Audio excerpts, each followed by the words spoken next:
Hello everyone and welcome into the Valley here on Friday night for an MOAC contest between the Marion Pleasant Spartans and the Clear Fork Colts. And we're going to step aside right now for the national anthem.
Country with freedoms like no other. In order to honor America and respect for all those who have served our country to defend our freedoms, we invite you to remain standing and sing our national anthem, the Star-Spangled Banner.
Andy Jardy alongside Effie James, and we will be right back with the opening kickoff right after this. You are watching high school football live and free exclusively on the OH.Report.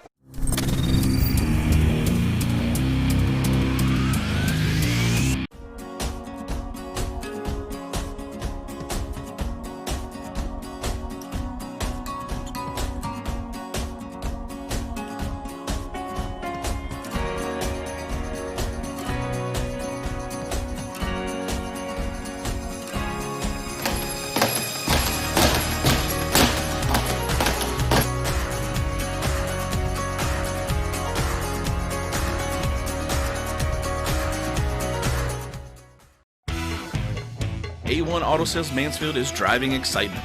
You asked for it, you got it. A 3-month, 3,000-mile warranty on all vehicles. a local veteran-owned dealership caring about the community, providing quality vehicles at rock-bottom pricing. Cars, trucks, SUVs, and vans of all makes and models. No bones about it. Daisy the Doodle says, thanks, A1 Auto Sales Mansfield, for making my first-time car buying experience simple. Located at 100 South Illinois Ave, A1 Auto Sales Mansfield is the dealership for you.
Welcome back into Belleville, Ohio for tonight's MOAC showdown between the Clear Fork Colts and the Marion Pleasant Spartans. And it's a beautiful night. Andy Jardy alongside Effie James. Effie, this could be a very good game, as history has shown us the last three meetings between these two schools, all decided by 3 points or fewer. Two of them have gone to overtime. It's going to be a great game. There's a great atmosphere here tonight, too. You know, and this community has always rallied behind these Colts, and you know, they have such a strong backing, and you know, in this shortened season, it's been tough. You know, they haven't been winning like they're accustomed to around here, but their support is always there. So it's a great atmosphere. It's a MOAC contest, so both teams are going to be motivated to get this win. I think it's going to be an exciting ball game. It is also homecoming night here at Clear Fork, and I'm excited to see what Jack Harris has got in store for us tonight, because he was the homecoming king before the game. So I would expect a big performance out of him tonight. We'll see what he's got in store for us. Brady Tedrow will also be playing. He was injured last week against Ontario, but he is good to play tonight from what we understand. So expect to see Brady Tedrow in a quarterback, and they might go with the two-quarterback system, which Clear Fork is very well known for. Right, and they're used to that system. I think you know, both of their quarterbacks that they play well. So it wouldn't be any shock to us. So obviously that if they play with both quarterbacks, and their offense is designed for two-quarterback system. So they're certainly comfortable, and Coach Carroll has coached that way for many years, where he's played with more than one quarterback. So Clear Fork trying to avoid an 0-5 start. They haven't been 0-4 in the last 20 seasons, so this is unfamiliar territory for a lot of the Colt faithful. And Marion Pleasant trying to snap a 3-game losing streak this season. They started out the year 1-0, but have dropped 3 consecutive meetings. As far as the series goes, Clear Fork has won 2 of the last 3 meetings, and 2 of those 3 meetings have gone to overtime. As I mentioned earlier, all 3 meetings decided by 3 points or fewer. Pleasant won last year 47-44 in overtime. Clear Fork winning in 2018 16-14, and then Clear Fork again winning in 2017, also in overtime 20-17. So we are just about set here. It is a beautiful night compared to last week. It's about 30 degrees warmer, Effie. Right. 75 degrees here at kickoff, and we are underway here in the Valley tonight. Clear Fork and Marion Pleasant, as Pleasant gets the kickoff at about the 10-yard line, and they bring it out to around the 30-yard line. So a nice little return there for Marion Pleasant as we get started. Well, I like one thing I saw in warm-ups, Andy, that was really interesting. I see, you know, even without being able to get a win so far this year. The coaches are still coaching with spirit. The guys are still warmed up. They're getting, just getting ready to play and play hard. This is, the week before the last week of the season. And you would think without a win they'd be less motivated. But right now both of these teams seem really ready to play. And I think, like I said, we're going to have a really good ball game tonight. The big thing, too, with Clear Fork, they're young. They're a young squad. They had 8 sophomores on the field last week at one point against Ontario. Fumble on the first snap. Pleasant will recover, though, and keep possession of it. Yeah, Grant Kaiser, quarterback, just bobbled the snap that time, and an under center snap, which we're not accustomed to seeing a whole lot of, but bobbled the snap that time, and luckily for Pleasant was able to jump right on it. Yeah, not the way you would want to start off a game, especially on the road. And there's a decent crowd here tonight. Everyone's spread out, as we should be right now in these pandemic times, but there's a good crowd on hand tonight. This is definitely maybe the most home field advantage I've seen out of any of the places we've been so far this season. Absolutely. Second down and 11. Casperson goes in motion. He gets the handoff on the jet sweep, gets out to a little bit past the 35, mark him down at the 36. So gain of about 6 on the play. That'll make it 3rd down and 5 for the Spartans. A traditional wing tee set, nice little pitch sweep, a little power football there right off the right tackle. And, nice pickup. Had they been able to handle that first down, that really would have put them in a good position. But as it is, it's 3rd down and about medium here.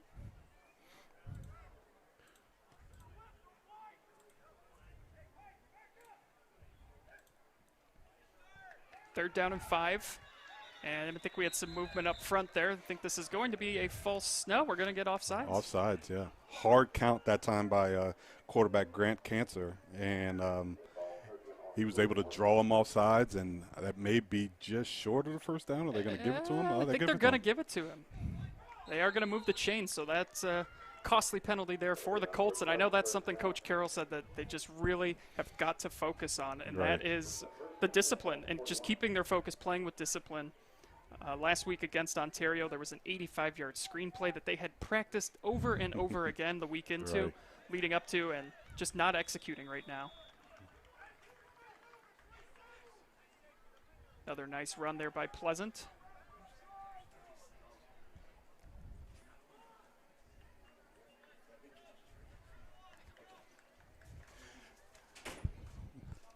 And again, you can tell right away what the Pleasant game plan is here today. Run the football, try to eat some clock, and really be efficient here offensively, and stay in front of the sticks. And you can tell they're playing real physical up front with the Clear Fork defensive line.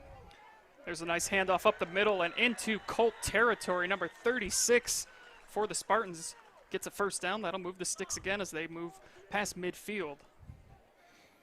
Well, that is in number 36, and we don't have his name in the program, but he is an old-school fullback. He is running power football, both hands covering the ball, and he is rumbling. The last 2 plays, he's got 12 yards in those 2 plays, and that is power football at its finest. And Pleasant has a nice drive going here early.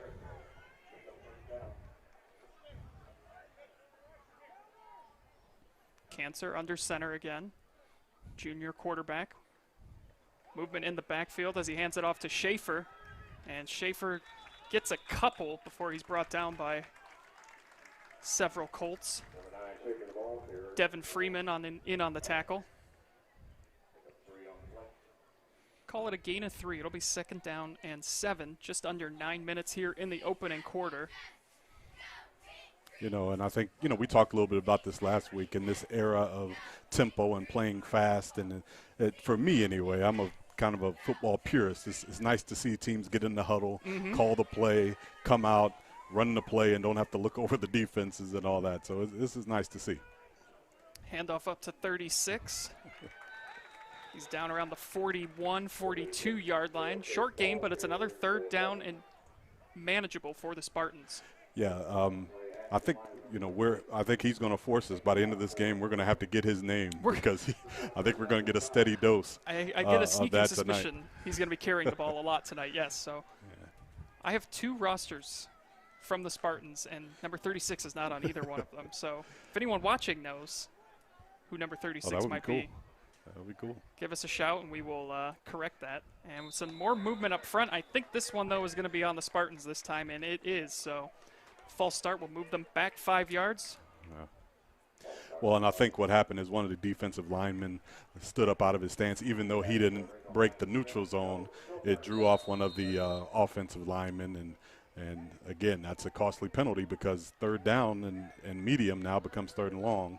And Pleasant's style of offense, you know, is not accustomed to the big gain. So we'll see what they call here.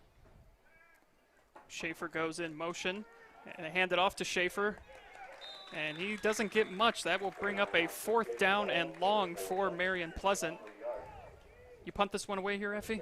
Not a chance. Not a chance? Not a chance. You're going for it here. Okay. Yeah, you know, a lot of these things, these situations, yeah, we're thinking about the game, but you also are thinking big picture here. But it looks like, again, I'm wrong. But in my opinion, you know, look, we're a team. This is a conference game. It's the next to the last game of the season. We're on their side. You know, I'm going. All right. I'm going. I respect the aggressive play calling, but I think this is the right call here to punt this away early. Yeah. Pin Clear Fork deep.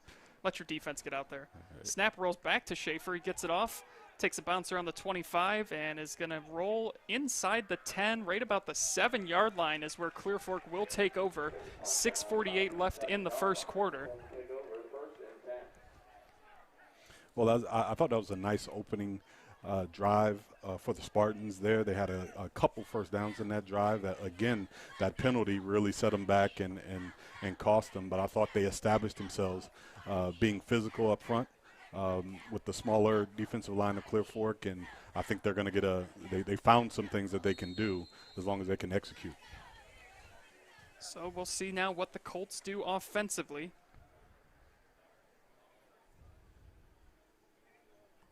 Taking over with 6:48 to go.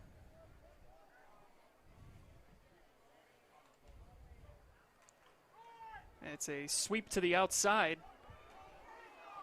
Out past the 10 to the 15 still. Picks up a couple extra yards. Brady Tedrow on the carry. A nice inside, like a jet sweep type of play. Getting to the perimeter on this defense, showing some speed. Clear Fork here lately has been known for their athleticism and speed. So, you know, getting on the outside, picking up a nice gain on first down.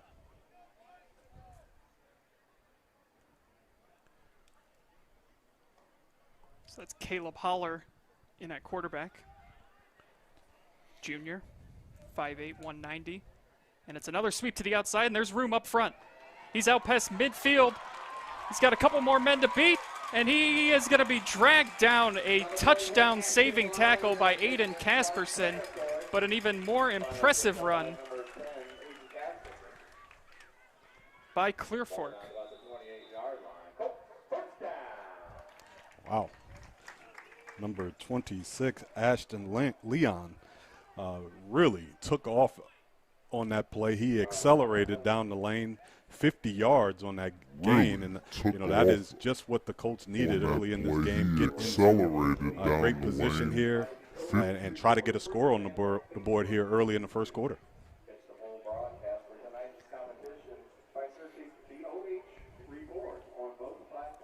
Ashton Leon, the senior receiver, when he got the football, I really actually thought that he was going to get tackled after about 6 or 7 yards, but he like kicked it into another gear. Yes, he did. And poured it on down there and got down to the 30-yard line of the Spartans. Nice run. Great run indeed. Puts him at the 29-yard line. 2 plays and a great start for Clear Fork offensively. And they started out well last week too. They had the lead at halftime with Ontario. They led at one point in the game 14-0. I believe it was actually tied at halftime, but they did jump out to a 14-0 lead, and then things went south. So they've been getting off to good starts. Now they just got to continue to play throughout the entire game. Right, and that's always been the thing when you got a young, inexperienced team, is the consistency. The snap is fumbled, and again, you're talking about that consistency and execution, something that Clear Fork has struggled with this year. They are able to maintain possession, though, but already we've seen 2 mishandled snaps. Right, and, you know, again, I think what it comes down to, and even in week 4, people say, well, it's week 4, they should be ready. But I still say in a shortened, condensed season, the little things are what is, what ends up being big on game day. All those times, how many reps you take of a center quarterback exchange in the offseason, and you don't get that. So we've seen in all of our games quite a few of those. Colts break the huddle quickly. Holler back in under center. Lyon goes in motion, and it's pitched, and it's going to be Holler keeping it out inside the 20, close to the first down. Inside the 20, close to the first down. Nice play there by the Colts. Ball spotted at the 19, which is enough to give them first down. So inside the red zone now, 5:38.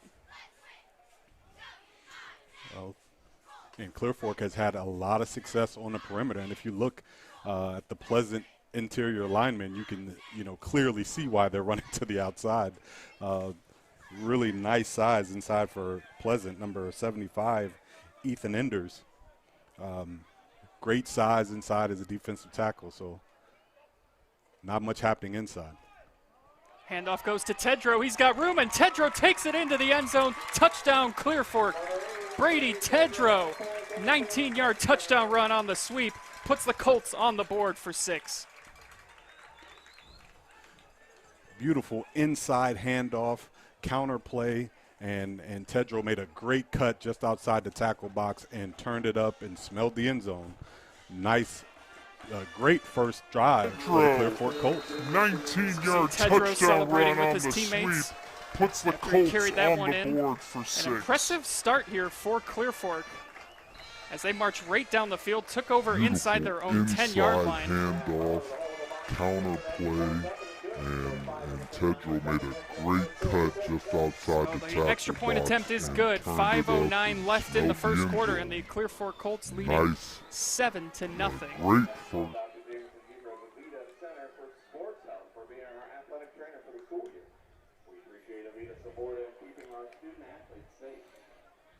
Well, I tell you, when you look at this team for Clear Fork, they came out, they were clean, they were crisp, a couple bobbles of the football early on, but their offense really looks good, and you can see why they've been in every game. Even though they don't have a win, they have been in every ball game they played this year, because they certainly have some athletes and some guys that can move the ball down the field. So, nice, impressive opening drive for the Clear Fork Colts. Yeah, Clear Fork is 0-4 on the year, but 2 losses this year by 3 points. So, yeah, like you mentioned, they've been in games and toe-to-toe with Lucas, who is a great squad. Mm-hmm.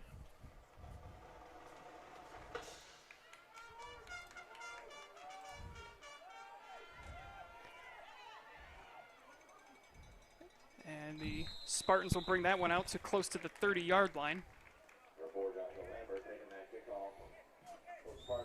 So 7-0, 5:03 left in the first quarter. Well, I think for Pleasant right now, they like I thought they played had a nice drive there early in their first drive, but penalties and a few mistakes stopped them. But let's see if they open it up a little bit against this Clear Fork defense. It's my favorite, the dotted I. There you go. The handoff goes to Schaefer. Plows ahead for a couple of yards there.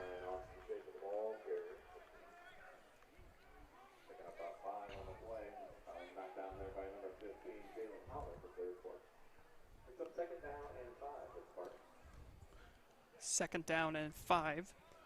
And I think what the Spartans are trying to do here is just overpower the smaller Colts. They're not going to get fancy with them. We're bigger up front. We're just going to try to move the line of scrimmage, which they've been doing a good job of that so far, and pick up positive yardage on each play. Handoff to number 36. Not a lot of room up there for him. And that time, Clear Fork really pinched inside with their defensive line, defensive tackles. They pinched inside on the guards, and there was just no room to run. That brings up third down. That was a great defensive call there by the Clear Fork staff. Just under 4 minutes now. Third down and 4 from the 34-yard line. Spartans had some success on that opening drive, but that false start penalty on 3rd and 5 pushed them back to 3rd and 10, which really stalled things out as they had gotten past midfield. Here's some reverse, and there is nothing but green in front of Casperson. He's got a couple Colts to beat, and he is going to be shoved out of bounds around the 30-yard line. Excellent play call right there by the Spartans. Well, Casperson got the ball, and like you said, there was nothing but green in front of him, and he turns it on to the outside, and they had great angle on him. Otherwise, he would have easily shoved out of bounds run around time the by 30-yard line. Excellent in on play the tackle. call right there by the Spartans. Handoff goes to number 36, and he gets back to the line of scrimmage. Not a whole lot there on that run.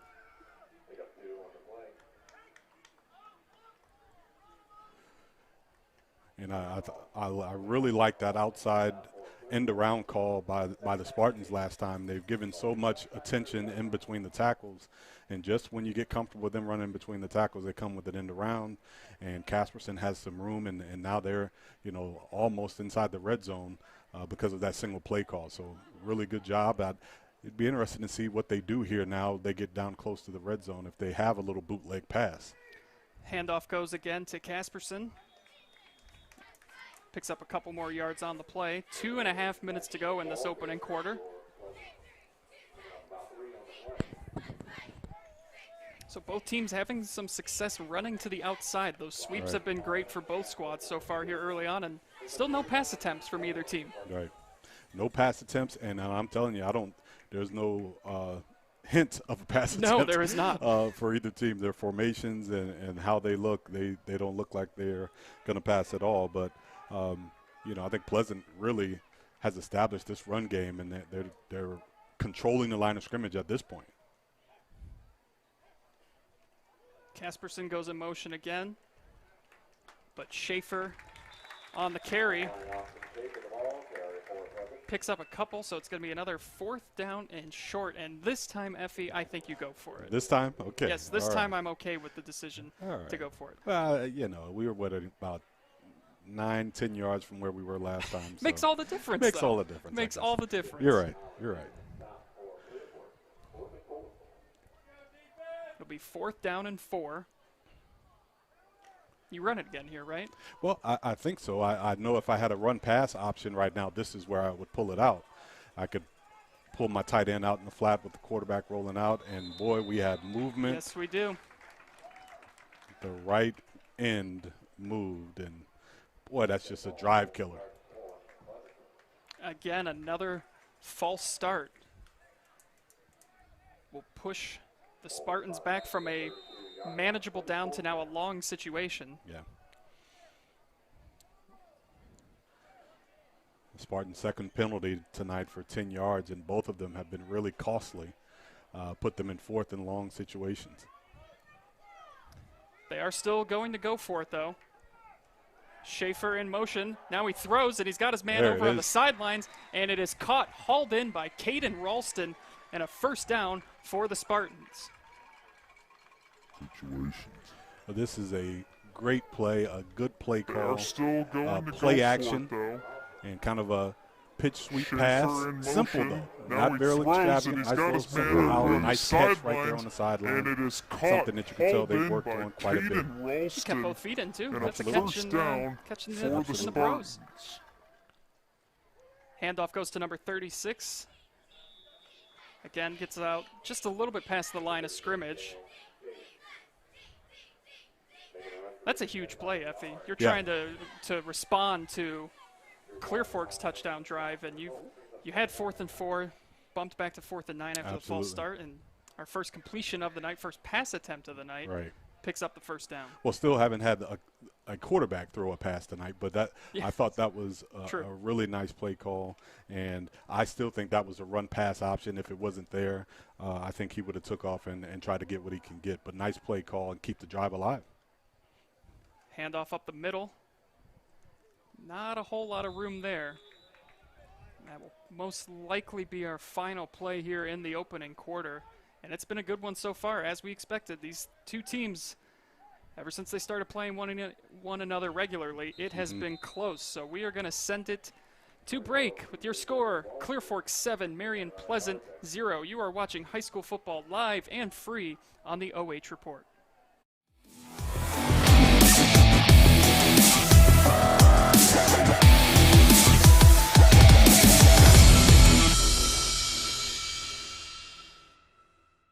Cars, trucks, SUVs, and vans of all makes and models. No bones about it. Daisy the Doodle says thanks, A1 Auto Sales Mansfield, for making my first-time car buying experience simple. Located at 100 South Illinois Ave, A1 Auto Sales Mansfield is the dealership for you.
Back here in Belleville as the Clear Fork Colts lead 7-0 after 1.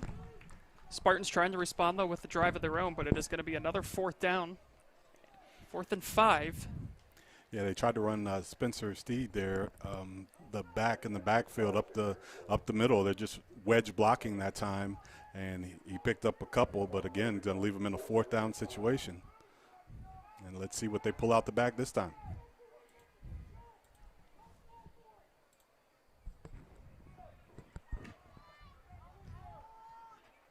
We'll see if they keep it on the ground or try to pick it up through the air. And we are going to have a timeout taken by Pleasant. So 11:18 to go here in the second quarter.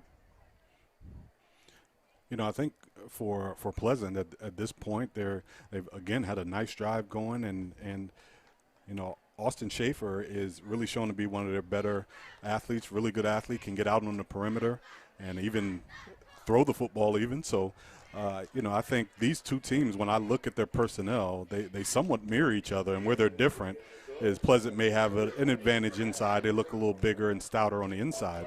But in terms of weapons and speed and athleticism, they somewhat mirror each other quite a bit.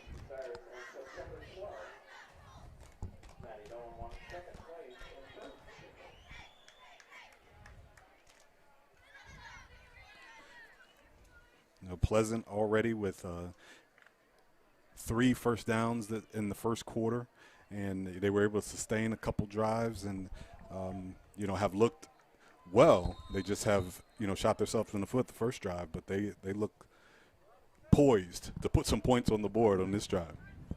So here we go, 4th and 5. Schaefer goes in motion. And Schaefer looks to pass, throws it into the end zone, and it is, if he held on, it's a touchdown. He did. What a pitch and catch right there. Schaefer to Ralston. Are you kidding me? Touchdown, Marion Pleasant.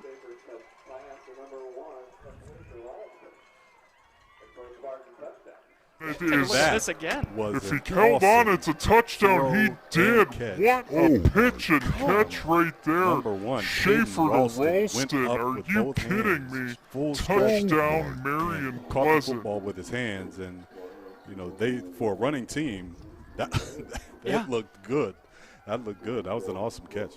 So that is the second completion from Schaefer to Ralston. As the extra point goes through to make, or excuse me, the extra point is no good. So it is 7-6, Clear Fork leading. And a great response there by Pleasant.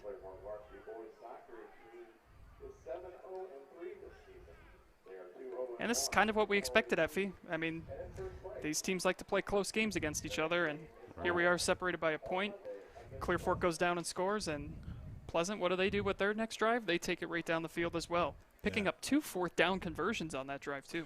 Yeah, and I think a lot of it was set up by, again, just how they're able to maintain on the line of scrimmage. And, right now, Austin Schaefer is, offensive MVP in this drive. He threw 2 passes, converted on 4th down, and, looks like, I'm not sure if he's the backup quarterback, but if he could be, because he looks really comfortable throwing the football. Again, but this is what we expected, like you said, Andy, these 2 rivals, conference rivals, and, I think we're going to have a really competitive ball game here. Yeah, you can certainly throw out the records when these 2 get together, as that one comes loose for a second, but Clear Fork will fall back onto it and take over around the 37-yard line. But yeah, I mean, both teams obviously in the win-loss column struggling this year. Doesn't mean they haven't been competitive. Doesn't mean this won't be a great game. Right. And here we are, 7-6, second quarter, looking so far like it's going to be very much a competitive back-and-forth contest between these 2 MOAC rivals. Right. And talking to Coach Carroll, he really enjoys this team. They are young, but he knows they're just a step away. They've been in every ball game. Just talking to him, he enjoys coaching this group. So I think they're going to be competitive no matter what happens the rest of this season. There's a play that goes for about a loss of 1 there. Colt's trying to get that running game going to the outside again. That was Tedrow on the carry. Gets back maybe to the line of scrimmage, maybe a loss of 1.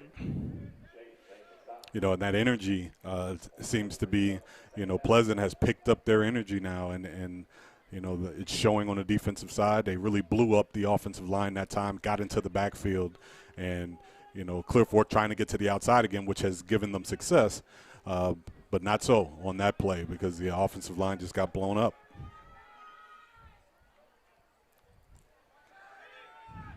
And Holler's going to keep this one. He gets to the outside, and he's got room ahead of him. Out past the 40, makes a man miss, still going, and he breaks through, and he is going to take this one all the way to the house, but there is a penalty flag on the play. If it stands, it's a 63-yard touchdown run by Caleb Holler, but we'll see what the penalty flag is. Wow. Caleb Holler.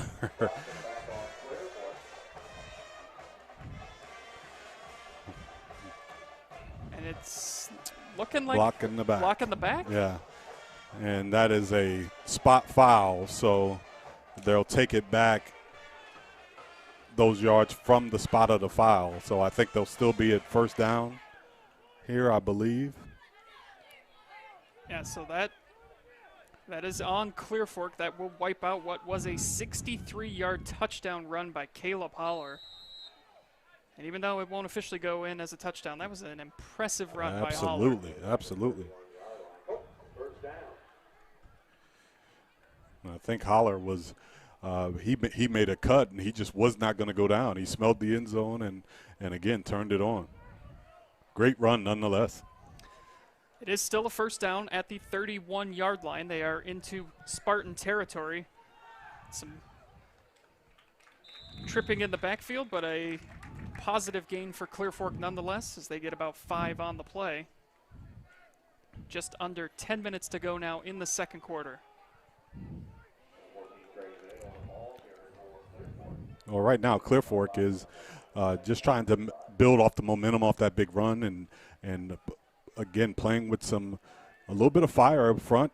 And, I think these teams are really, we look at their records and you automatically think certain things, but these teams, to me, seem to be executing very well offensively. And, they're playing well defensively, but offenses are playing well tonight.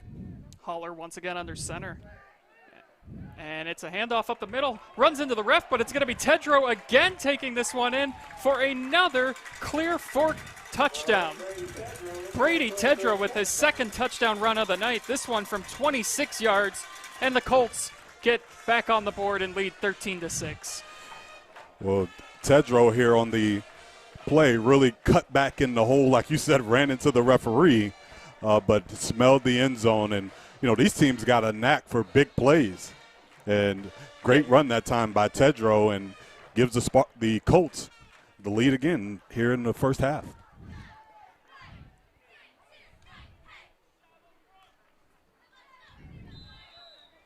Luke Labicki's extra point attempt is up and good. 14-6, the Colts lead.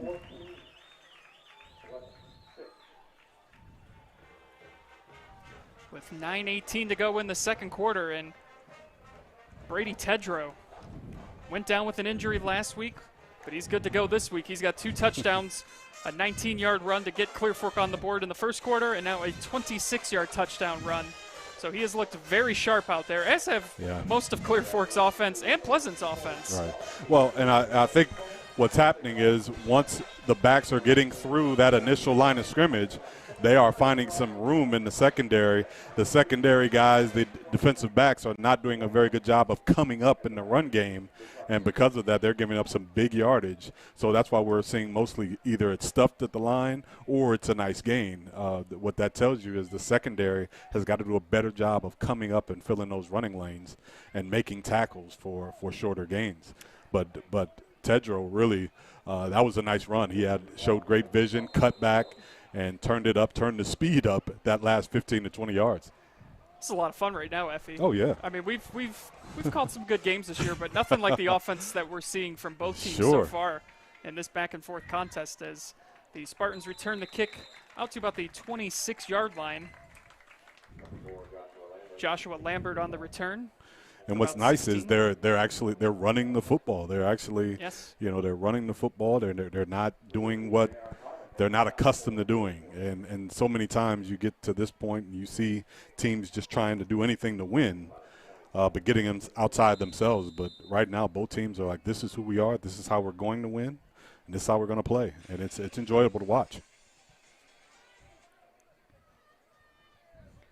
So we'll see if the Spartans can respond as they did on their last drive after Clear Fork took the lead.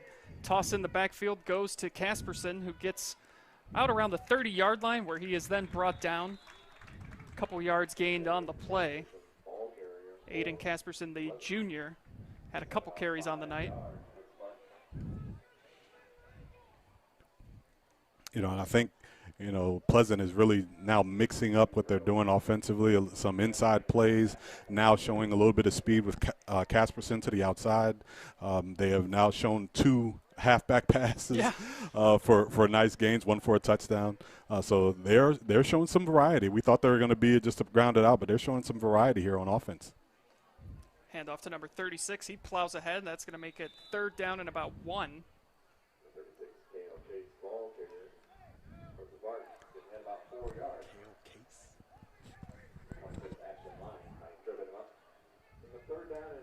So it is 3rd down and 1. Just over 8 minutes left until halftime.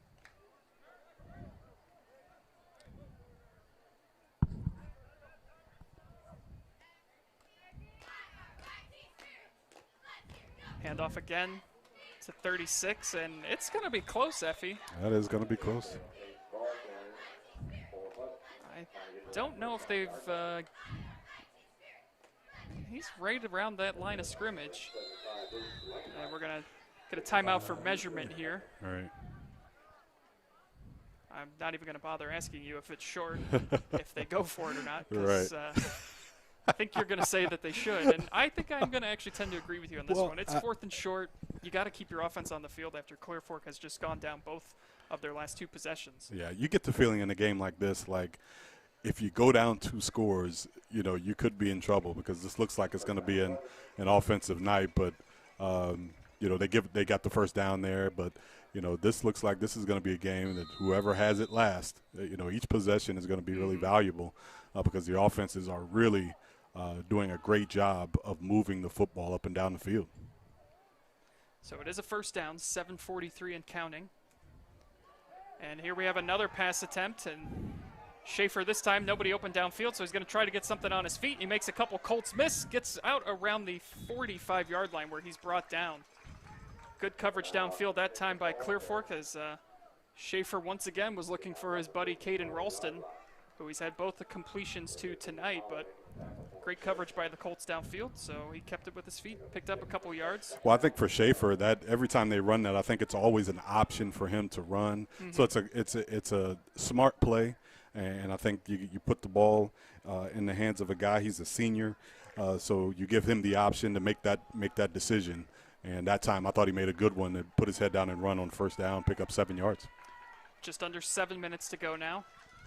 Schaefer gets the handoff, breaks through the first line of defenders. He's still going. He spins around and is down into Colt territory, right around the 43-yard line. It'll be a first down for the Spartans. Nice run by Austin Schaefer. Those yards after contact, he was contacted about 2 yards after the line of scrimmage and spun and dipped outside and gained another 7 or 8 yards. Nice power run that time by the senior back. Here you go, Effie, your I formation. Yes, sir. That's the dotted I, sir. The dotted I, excuse me. The dotted I. I thought they only dotted the I in Columbus right before kickoff for the Buckeyes. If you're in Ohio and you run that formation, we call it the dotted I. There we go. See, I'm learning something. I learn all sorts of new stuff all the time. Schaefer carried it for 3 yards on the play, 2nd and 7. Did you run the dotted I a lot at Mansfield Senior? You know, we never did, and it was something we had a couple guys, a really fast guy, you may know him, named Chokey Bradley on the outside. I so do know that name, yes. We kind of didn't have to play power football all the time. Well, there's a power run from Schaefer again. It's another Spartans first down. Big chunk plays by both offenses here tonight. Well, you know, the thing about this team, they've had a couple running backs. They've got, 5 guys that have carries tonight for significant yardage. So, Schaefer just giving another look in the backfield. Now he lines up as a wing. Just a lot of variety in this offense. Here they go again. Still going out around the 25-yard line, so it's a gain of about 6 on first down. I believe that was Casperson on that carry. So, he comes in, plays a little wide out, split out, then he steps into the backfield for a carry. So they are really what I like to call in running rhythm right now for the Spartans. 5 minutes and counting left until halftime. 14-6 Colts lead. Thanks for joining us here on the OH Report on Facebook and YouTube for free. Andy Jardy alongside Effie James. Happy that you are all with us here on a beautiful night in the Valley. And here's another handoff. And Casperson's got some room. Gets all the way down inside the 10-yard line, down around the 5. It'll be first and goal for the Spartans.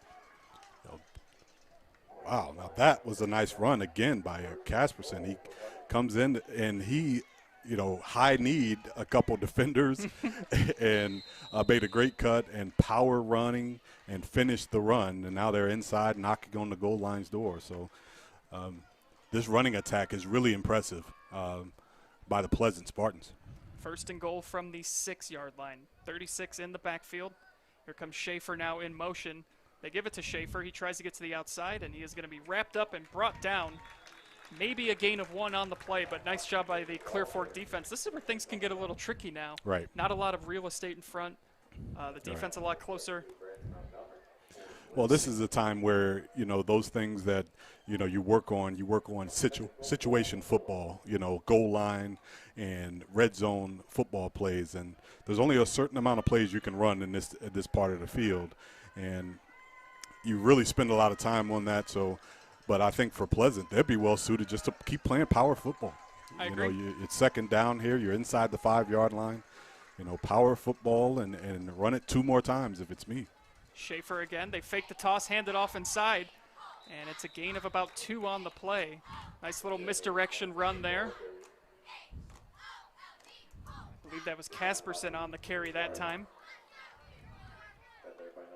3rd down and goal from the 3-yard line. 3:20 left until halftime. A little counter action that time. That was a little switch up from the offensive blocking scheme, something that I don't think they've showed yet this evening. But again, they're down toward the goal line.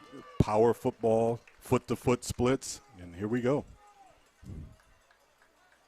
Casperson in motion. They hand it off to him. He leaps in, and Nice. is he in? Yes, a touchdown for the Spartans. They answer the Colts drive and are right back into this game, 14-12.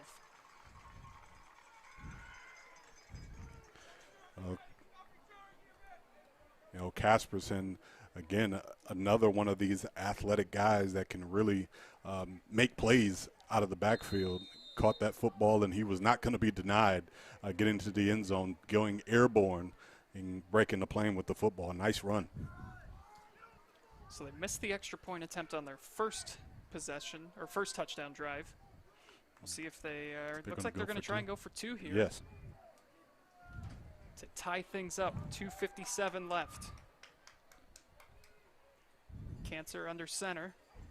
Handoff goes to number 36. Oh, he kept it, excuse me. There it Play is. action. Fooled me, fooled Clear Fork, and it's a 2-point conversion. We are all knotted up at 14.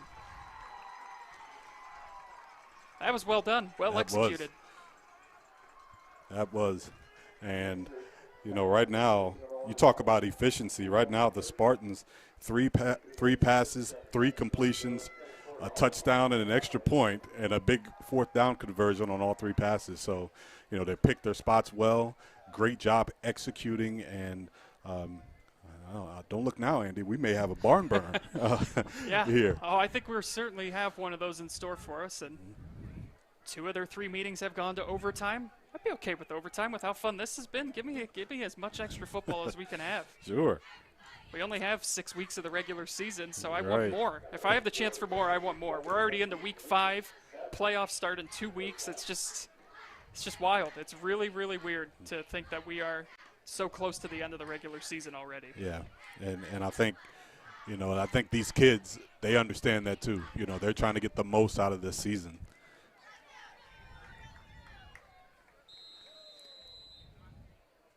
So now, can the Colts respond? They drew first blood tonight with a Tedrow 19-yard run to make it 7-0. Spartans responded in the second quarter when Schaefer found Austin for a nice touchdown pass, made it 7-6. The extra point was no good. And then the Colts immediately responded, 9:18 to go in the second quarter. Tedrow, again, an impressive run, this one from 26 yards out to make it 14-6. And then the Spartans drove right down the field, knotted things up when Casperson dove in from 3 yards out. 2-point conversion good, so that is where we stand. 14-14, 2:57 to go until halftime. Well, I tell you what, if you're a fan of traditional old school smash mouth football, you're getting a high dose of it tonight, and really at a high level. You know, these kids are really playing hard. Holler keeps it, tries to get through. Oh, he almost had another big run right there. Caleb Holler keeping it. You know, Caleb Holler with that little fake pitch sweep and counter action, that was the same play that he would have been a score, but it was called back for a penalty on their last drive. But that is a nice little play. It gets the eyes of the defense going one way, and then he comes back the other way. But nice pickup on first down for Holler. A gain of 6 on the play. Ball at the 42. Handoff, or pitch, excuse me, to the outside, and there's a lot of room open out past the 50. Brought down around the 40-yard line. Tristan Robinson on the run, the sophomore. Gets the Colts a first down and into Spartan territory. Just over 2 minutes to go, still plenty of time.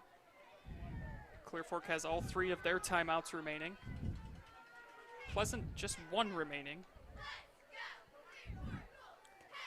Handoff again to Robinson, makes a couple men miss, makes another guy miss, but he is brought down, and it's another first down though for the Colts.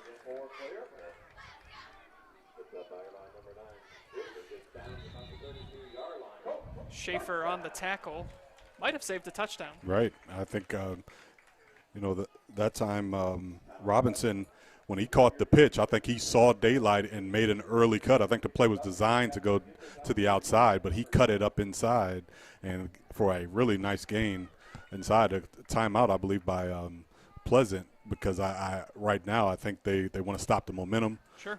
They're seeing something offensively, and a lot of times in this situation, the end of the half, defense, you really want to keep the offense off the scoreboard going into halftime. So this is an important drive defensively for the Spartans. They want to really keep the Colts off the scoreboard, and at worst going to halftime tied up. Yeah, and I think that's too what that timeout kind of signals, is that you're just looking to get this thing still tied at halftime, because now if you get the ball back, you're out of timeouts. Right. But if Clear Fork scores too quickly, I mean, they've picked up a lot of yards Sure. here in a short amount of time. There's Sure. still a minute 57 until halftime, Right. as both teams Absolutely. have had no issues tonight moving the football. Right. And I'm not sure what to attribute that to. I think the defenses are playing well, but offensively they both just look sharp. Yeah. They look sharp offensively. There's just a lot of speed on the field right now, and I think that's the difference. Clear Fork looking to pass here. It's a screen underneath, and it is well defended that time by the Spartans.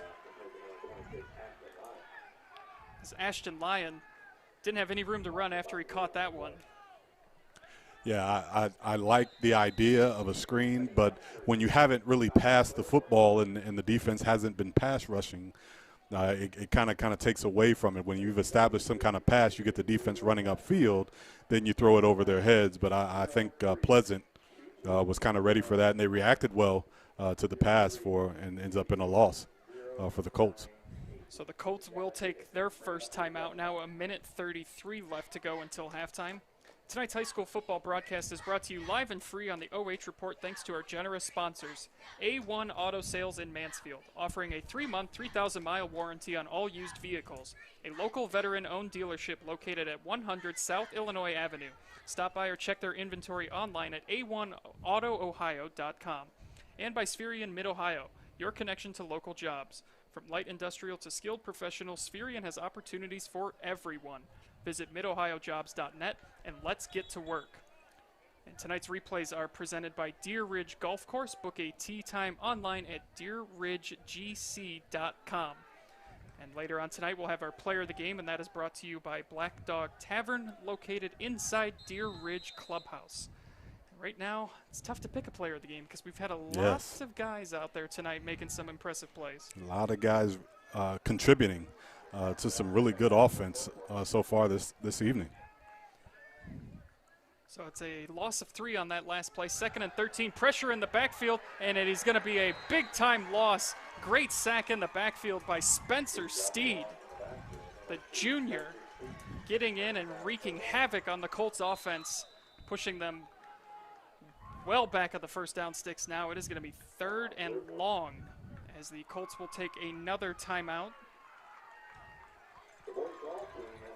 And I think that time I think the Pleasant Spartans blitzed the linebacker, and he came through untouched and brought down the quarterback for the Colts, and that is a huge loss. And because right now with just over a minute left, it's 3rd and long now as for the Colts. Now you're in a position where you pretty much you don't have to put it in the air. You could, if you want to go in, satisfied with the fact that it's 14-14, you go in tied up, but you don't want to make a mistake here. The last thing you want to do, and as we've seen, the skilled personnel on both these teams is, some quality guys. So if you don't want to make a mistake here, throw an interception and allow a big play opportunity for the Spartans. But at the same time, you want to be aggressive, and they're coming out in 5 wides. So forget that. Yeah, Tedrow in at quarterback.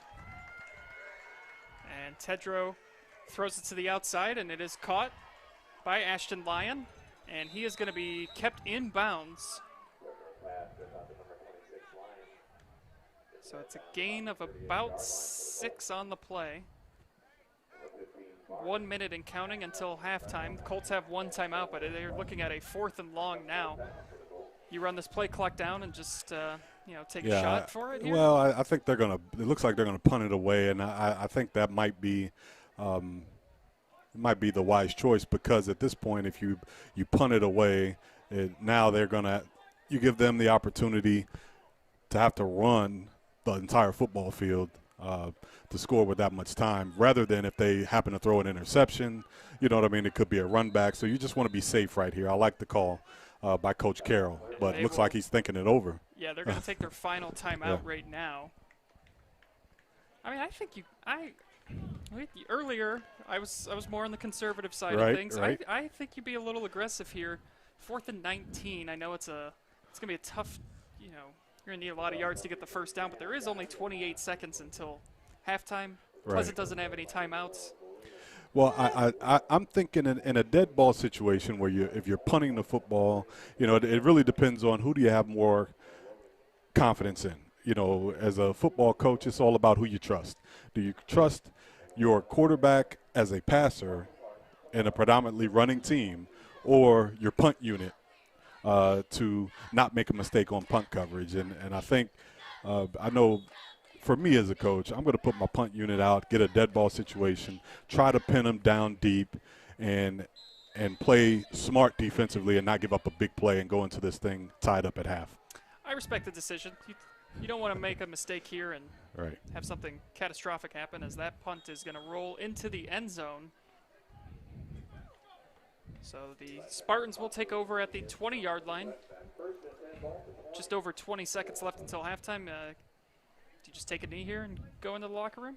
Well, I don't take a knee for sure. I think they've got guys that have shown they can go the distance. So I'm going to keep it on the ground, obviously. But, I'm going to get the ball in, my playmaker's hands. Schaefer has shown he's a big play guy. Casperson, they got some guys that can run. I'd like to see them get an opportunity with the ball in their hands, which doesn't look like we're going to see. But it's okay, Effie. Your logic is sound, even though we don't see it often executed after you make those comments.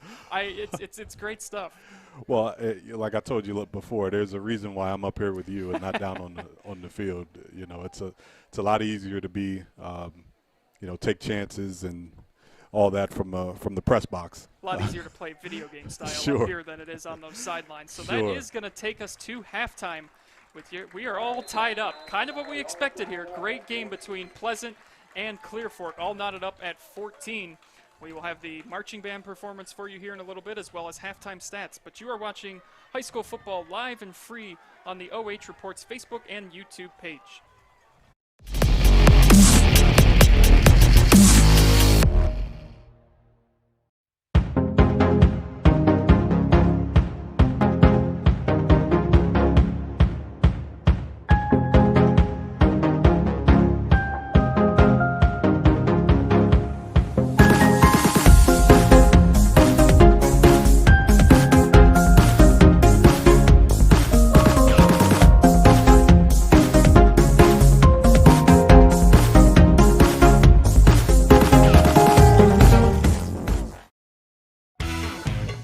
A1 Auto Sales Mansfield is driving excitement.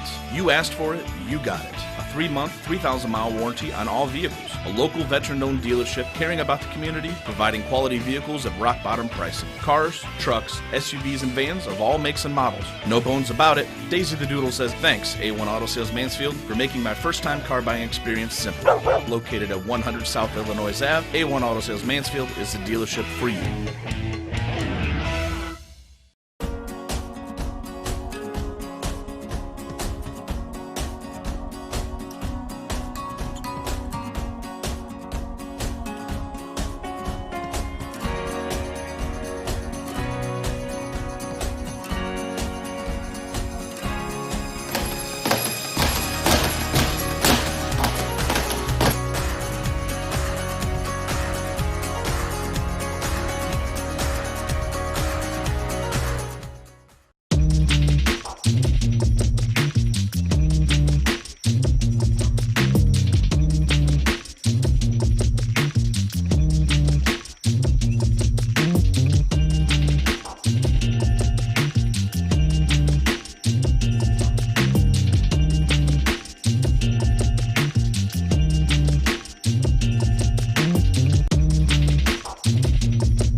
Jordan's activities include cheerleading, marching band, NHS, and Tri-M. She will attend college after graduation, where she will major in early childhood education and continue her participation in cheerleading. Next up, we have trumpet co-section leader, Noah Robeson.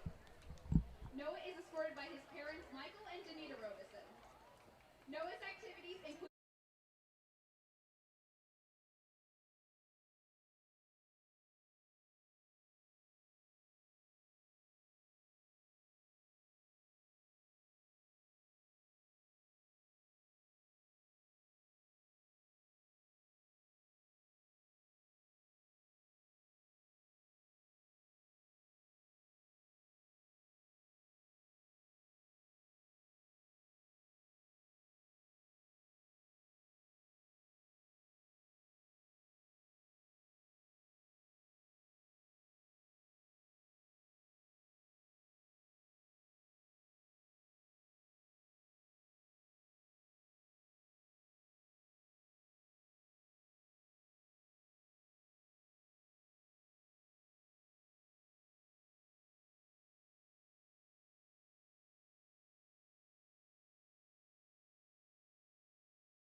Madison is undecided on what she will pursue after graduation, but is open to the many possibilities that may come her way.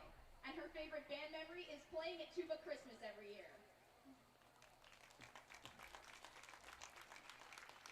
Next up, we have trumpeter Nick Fliger. Nick is escorted by his mother Tabby Britton and grandmother Barb Britton. Nick's activities include band and golf. After graduation, he will study at West Virginia University. Next up, we have percussion instructor Pearson Schuling. Pearson is escorted by his parents Michael and Rachel Schuling. Pearson's activities include band, NHS, and Tri-M. He will study musicology after graduation. And Pearson's favorite band memory is playing football at band camp. Foosball. Foosball at band camp. Next up, we have percussionist Silas Waltz. Silas is escorted by his mother, Mandy Waltz, and grandma, Connie Gerhardt. Silas' activities include band and Tri-M. Silas plans to study and pursue a career in music production after graduation. He would like to give a shout out to all the friends he made during his time at Clearport. Next up, we have percussionist Luke Copa. Luke is escorted by his mother and father, June and Jonah Copa, and Gretchen Cooper. Luke's activities include marching band and pep band. After graduation, he will attend college to study design engineering. His favorite memory is getting free pizza at the rained-out Lexington game in 2019.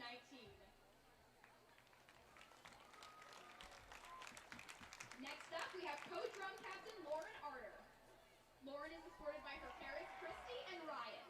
Lauren's activities include band and NHS. She plans to attend college after graduation, and her favorite band memory is band camp. Next up, we have percussionist Kylie Grubaugh. Kylie is escorted by her parents, Tim and Jennifer Grubaugh. Kylie's activities include band and pep band. After graduation, she plans to study and pursue a career in art.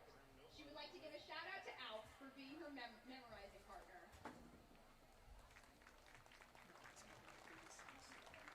Next up, we have co-drum captain Hannah Tarr. Hannah is escorted by her parents, Tanya and Jacques Tarr. Hannah's activities include cheerleading, band, NHS, and art club. After graduation, Hannah plans to study nursing and possibly continue cheering. Hannah would like to give a shout out to Mr. Frazier and the Clearport Valley Music Boosters for getting her a custom marching snare drum that fits her just right.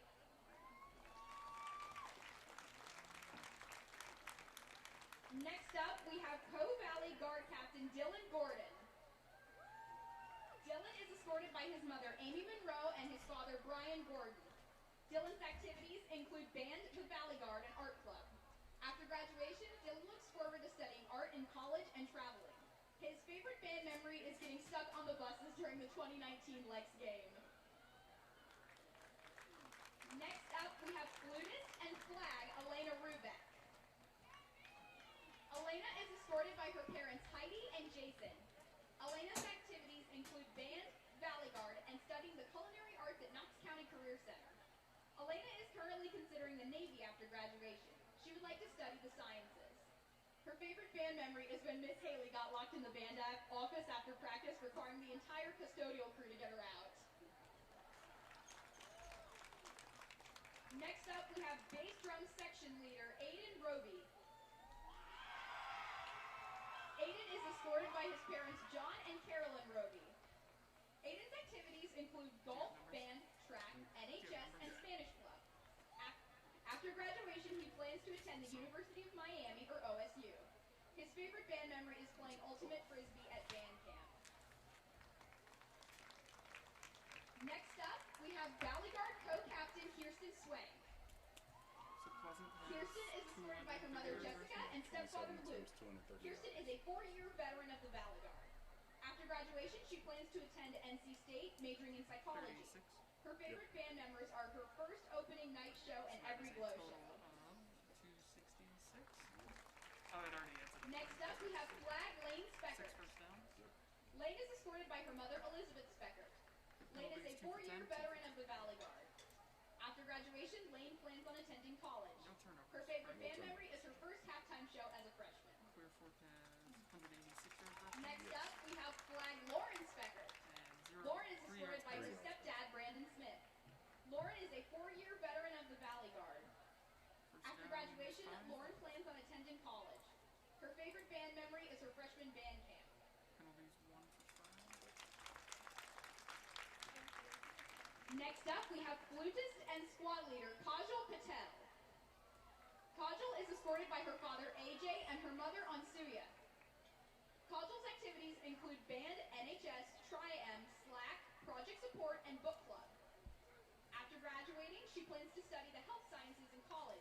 Her favorite band memory is doing block band in the rain at band camp.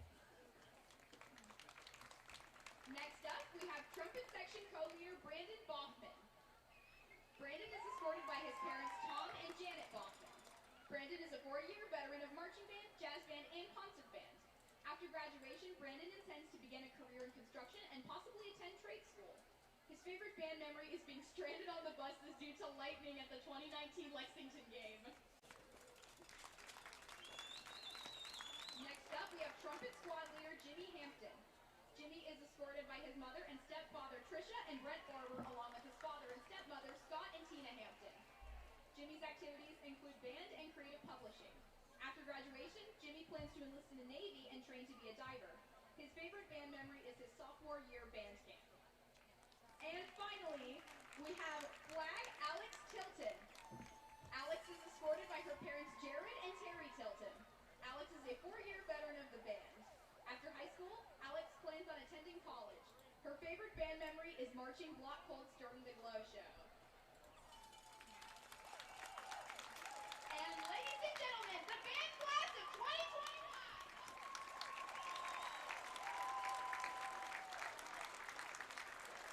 Escorts are now excused.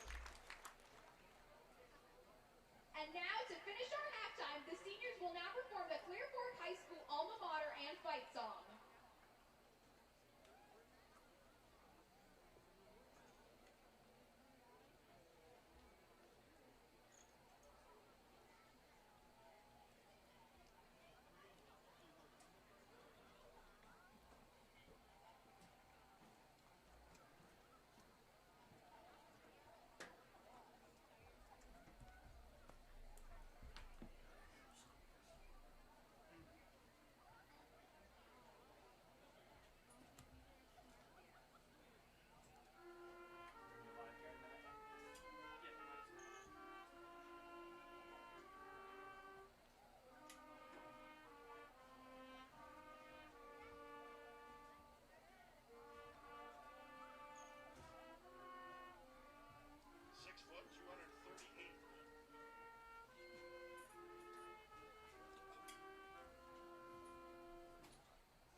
So there you have the Clear Fork Marching Band on homecoming night, senior night as well for everyone involved. And when we come back, Effie and I will have the halftime stats and the second half kickoff for you.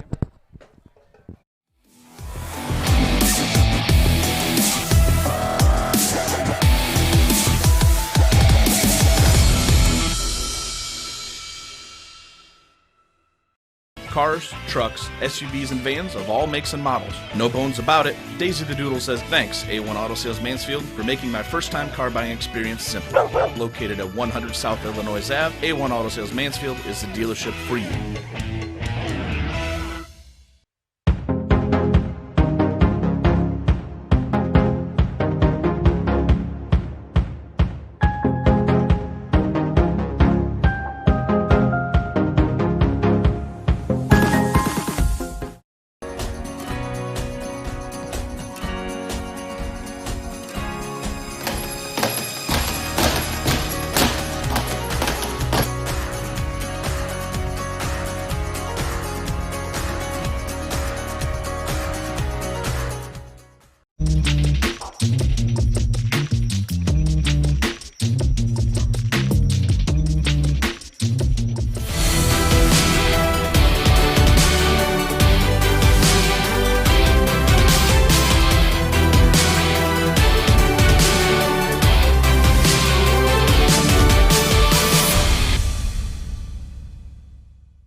Welcome back into Belleville, Ohio. Clear Fork and Marion Pleasant all tied at 14 at halftime. As the teams get ready for the second half, we take a look at those stats, Effie, and it has been as good as we expected here tonight. Yeah, absolutely. If we look at the Pleasant Spartans rushing the football, 27 attempts, 230 yards rushing for the half, 3 for 3 passing for 36 yards, 6 first downs, and 2 penalties for 10 yards. Both of those penalties were costly, if you remember, in the first half. Clear Fork, on the other hand, rushing the football, 12 attempts, 186 yards rushing. Passing, they only have 3 yards on 2 attempts, 5 first downs in the first half, and 1 penalty for 5 yards. Both teams also clean with the football. We had a couple mishandled snaps, but they were able to recover them. Each team had a couple of those in that first half. But, yeah, it's been a great game. 14-14 your score at the half, and we expected this game to be pretty close, and we've gotten everything that we anticipated here tonight. Well, I think what's going to be interesting here coming out of the halftime is to see what the adjustments are going to be. I think both teams have pretty much showed their hand of who they are offensively. Now let's see what the defenses can do. You know, I'm not going to say not much defense was played in the first half, because it was, but I thought the offenses just both looked really good and sharp. So the defenses in this half is going to have to do a better job of slowing down the opposing team's offense, and I think that's going to be the difference. Because if we keep going the way we are, it's going to be whoever has the ball last is going to win. But I think we're going to see some defensive adjustments, and that's when the chess match is going to begin. How are the adjustments going to be? Or is one team going to say, you know what, we're going to make you throw the football, and defensively we're going to line up, we're going to fill the box, we're going to make you throw the football, and that could be an adjustment for either one of these teams, actually. So we got about another minute until we kick off the second half. Clear Fork, I believe, will receive. Pleasant started the game off. Yes.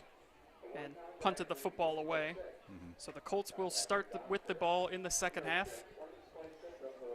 What kind of adjustments do you make in a game like this? Because both teams executed well offensively. Right. Is it just kind of keep doing what you're doing and what got you to where you are? I think right now both teams, even though they played well offensively, there's still some things that they like to take advantage of. Obviously, for Clear Fork, they want to take advantage of the fact that, listen, we have been successful running the football, but they have a more broader offense. They can throw the football. They have a capable quarterback, actually 2 of them that are capable. So they can really open up offensively if they wanted to. So I think an adjustment for Clear Fork, at least offensively, is to see, can we open it up, spread them out a little bit, and that'll give us more room to run the football if we can complete some short passes. On the other hand, for Pleasant, I don't know. I think I like what they're doing offensively. I think it suits them. It suits their personnel. And offensively, at least, I think they just got to keep doing what they've been doing. So here we go. Sit back and enjoy this second half, everyone. If it's anything like the first half, it's going to be a photo finish here in the Valley tonight, and the Colts will take over at about the 36-yard line. No return on that one. So the Colts will set up shop, looking to take the lead. They have never trailed in this game. They led 7-0 on a Tedrow run from 19 yards out. Schaefer found Austin for the Spartans to make it 7-6. Tedrow responded with a 26-yard run to make it 14-6. And then in the final minutes of the opening half, Casperson for the Spartans punched it in from 3 yards out. 2-point conversion attempt was good. And that is where we stand as we begin play here in the second half. And it's a run from the Colts for a couple of yards. They'll gain about 2 on the play. Ball spotted at the 39-yard line. And, Tedrow with the short sweep that time right off tackle, trying to see what he can get. But the Pleasant defensive lineman really stood up the offensive lineman of Clear Fork and plugged every hole that time, just nowhere to go for the back. Second down and 8. Caleb Holler under center. Handoff to the outside. Couple gained on the play. As that was, I believe, Ashton Lyon, on the carry. And that time with Lyon, they ran the same play to the other side. And again, Pleasant playing really stout up front, limiting the Colts to a couple yards. Now they got a third and 6, looks like, maybe 3rd and 7. Yep, 3rd and 5 is what they've got on the scoreboard. Ball at the 42-yard line. Holler in the shotgun. And Holler fakes it, and he keeps it, and he sprints ahead past the first down marker.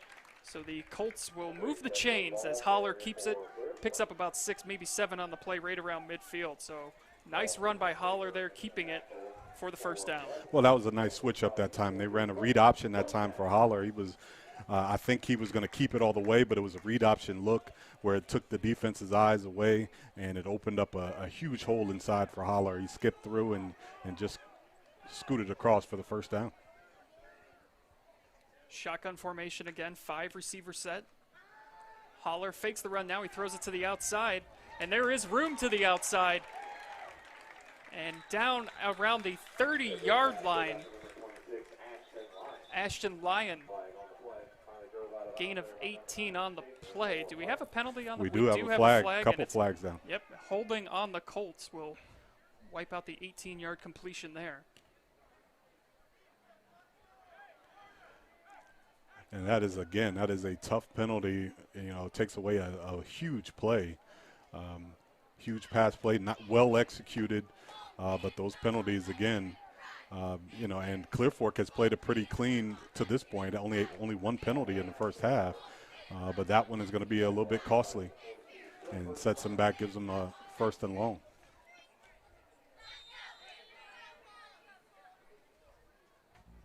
Yeah, so far the execution and the discipline, the lack of penalties has been great by the Colts, something they wanted to clean up.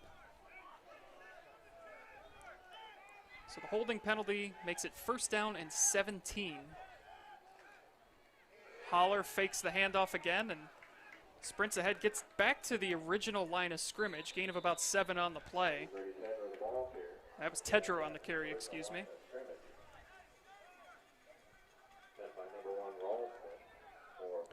I think in Tedrow that time, same type of play, like a read type of play where he ran off tackle, but what they did, they got into a spread out formation. They went trips down here to the near side, and that spreads out the Pleasant defense. It gives up, just gives natural running room, and then they ran the power play off right tackle. So a nice play to get back into manageable here on 2nd down. Another shotgun formation. Receiver comes in motion, fakes the handoff. Tedrow rolling out now to his left. He's going to keep it. He's out past midfield. Still going, and he's shoved out of bounds right around the 1st down marker. Nice run by Tedrow there. And now I think, we're starting to see a little bit nice run more, by Tedrow there. variations of the formations by the Colts, a lot of read option type of plays, some motion in their offense, and it's really giving Pleasant a lot of things to look at defensively, and it's amounting to some big gains offensively for Tedrow specifically. So he is just short of the first down. It'll be 3rd down and 1 at the 43. Looking to get to the 42-yard line. Shotgun formation again. Holler keeps it, and he is out to the 40-yard line. And then he's pushed back, but forward progression will give him the first down.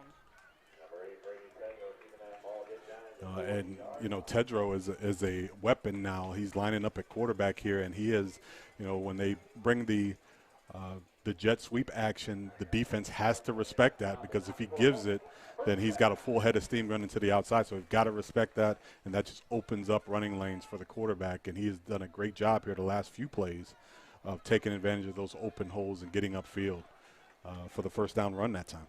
Tedrow has both of the Colts touchdowns, both coming on runs of 19 and 26 yards. And he has been under center on this drive, or in the QB position. He's been in the shotgun a lot on this drive, and we might have some movement by the Colts. Wow. Second penalty on them after only having 1 in the first half. Right, 1 in the first half.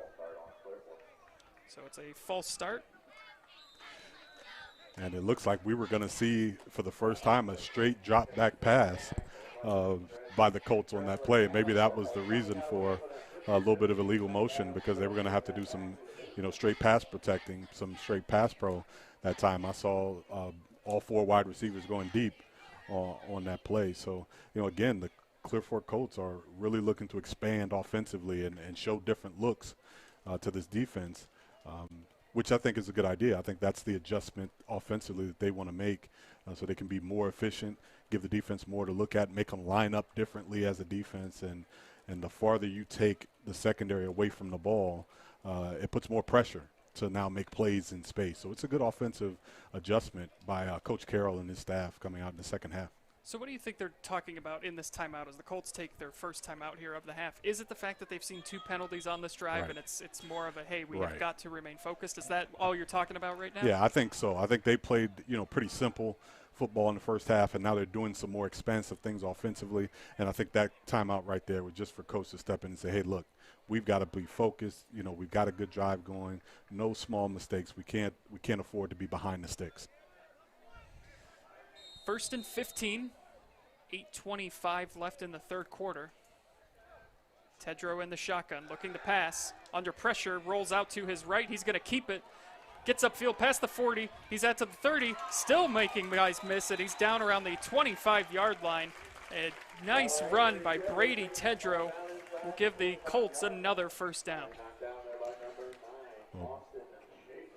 Tedrow dropped back to pass, and again, you know, that I think that was a legitimate pass attempt, and he saw some daylight. Nobody was open, and he turned on the Jets, and, you know, a couple of the Pleasant defenders took bad angles.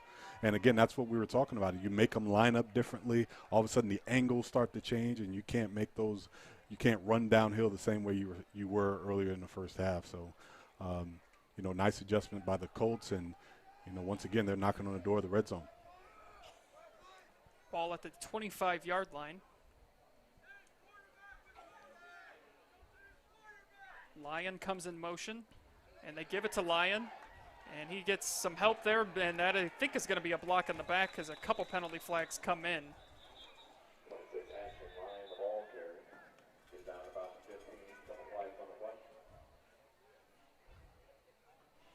So it looks like this is going to be coming back. Wow.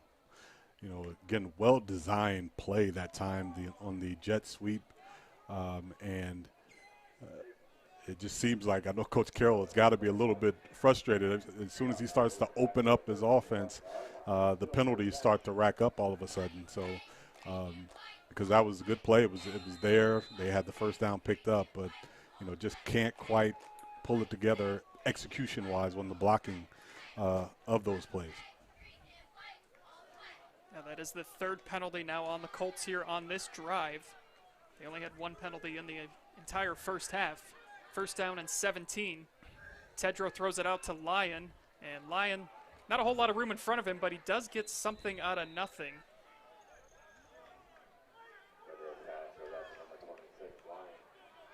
Ball down around the 25-yard line, 26-yard line. Gain of 5, 2nd down and 12.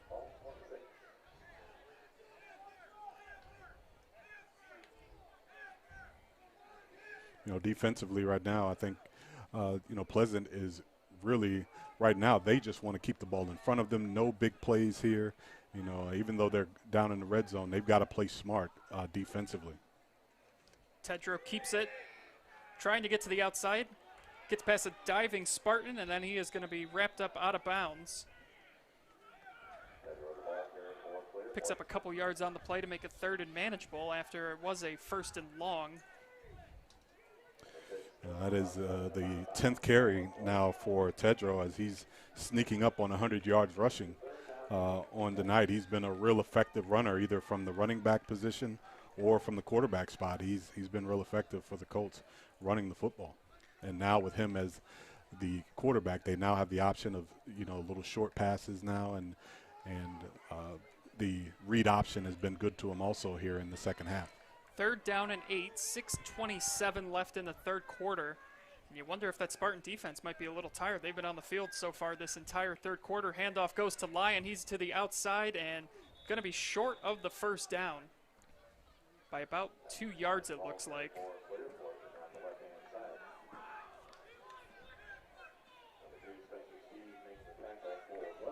Spencer Steed in on the tackle for the Spartans.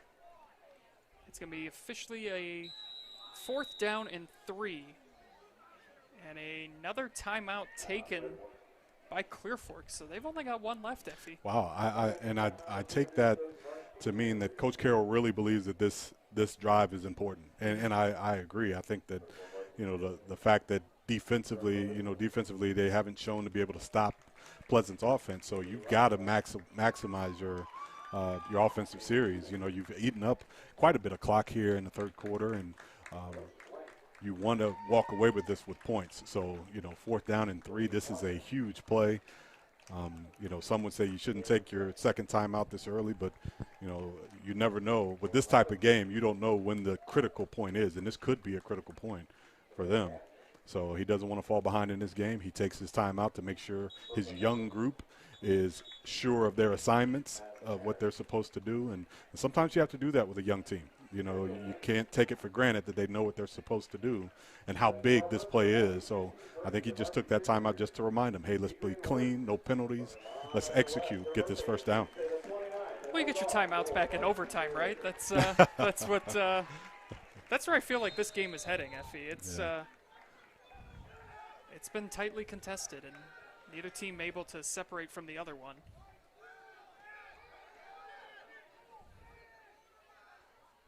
So here we go, 4th and 3. Lyon in motion. He faked the handoff to him, and what a play in the backfield. My goodness, Effie. Cameron Osborne. That was Connor Spaulding. Yeah, it's Connor Sparling, excuse me, the senior. He blew that play up, and you know, we talk a lot about getting in certain positions and getting cute with the football, and I think Clear Fork got a little bit cute down there. You know, with a little fake. I think they were going to try to throw a little dump pass over the middle, but Sparling having none of that. No, he was not.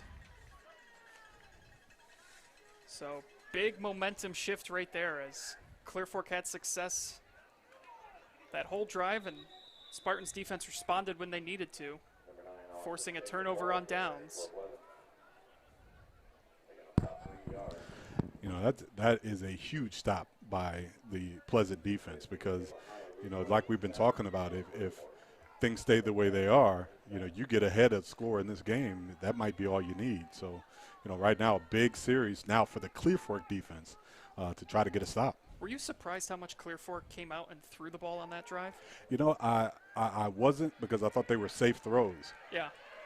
Here's a nice run out to midfield, but there is a penalty flag on the play, which will probably be bringing this one back.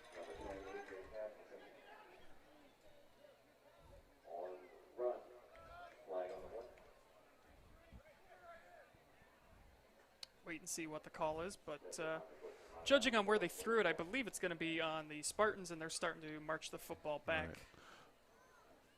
Yeah, it looks like a hold. Yeah, third penalty on the night for the Spartans.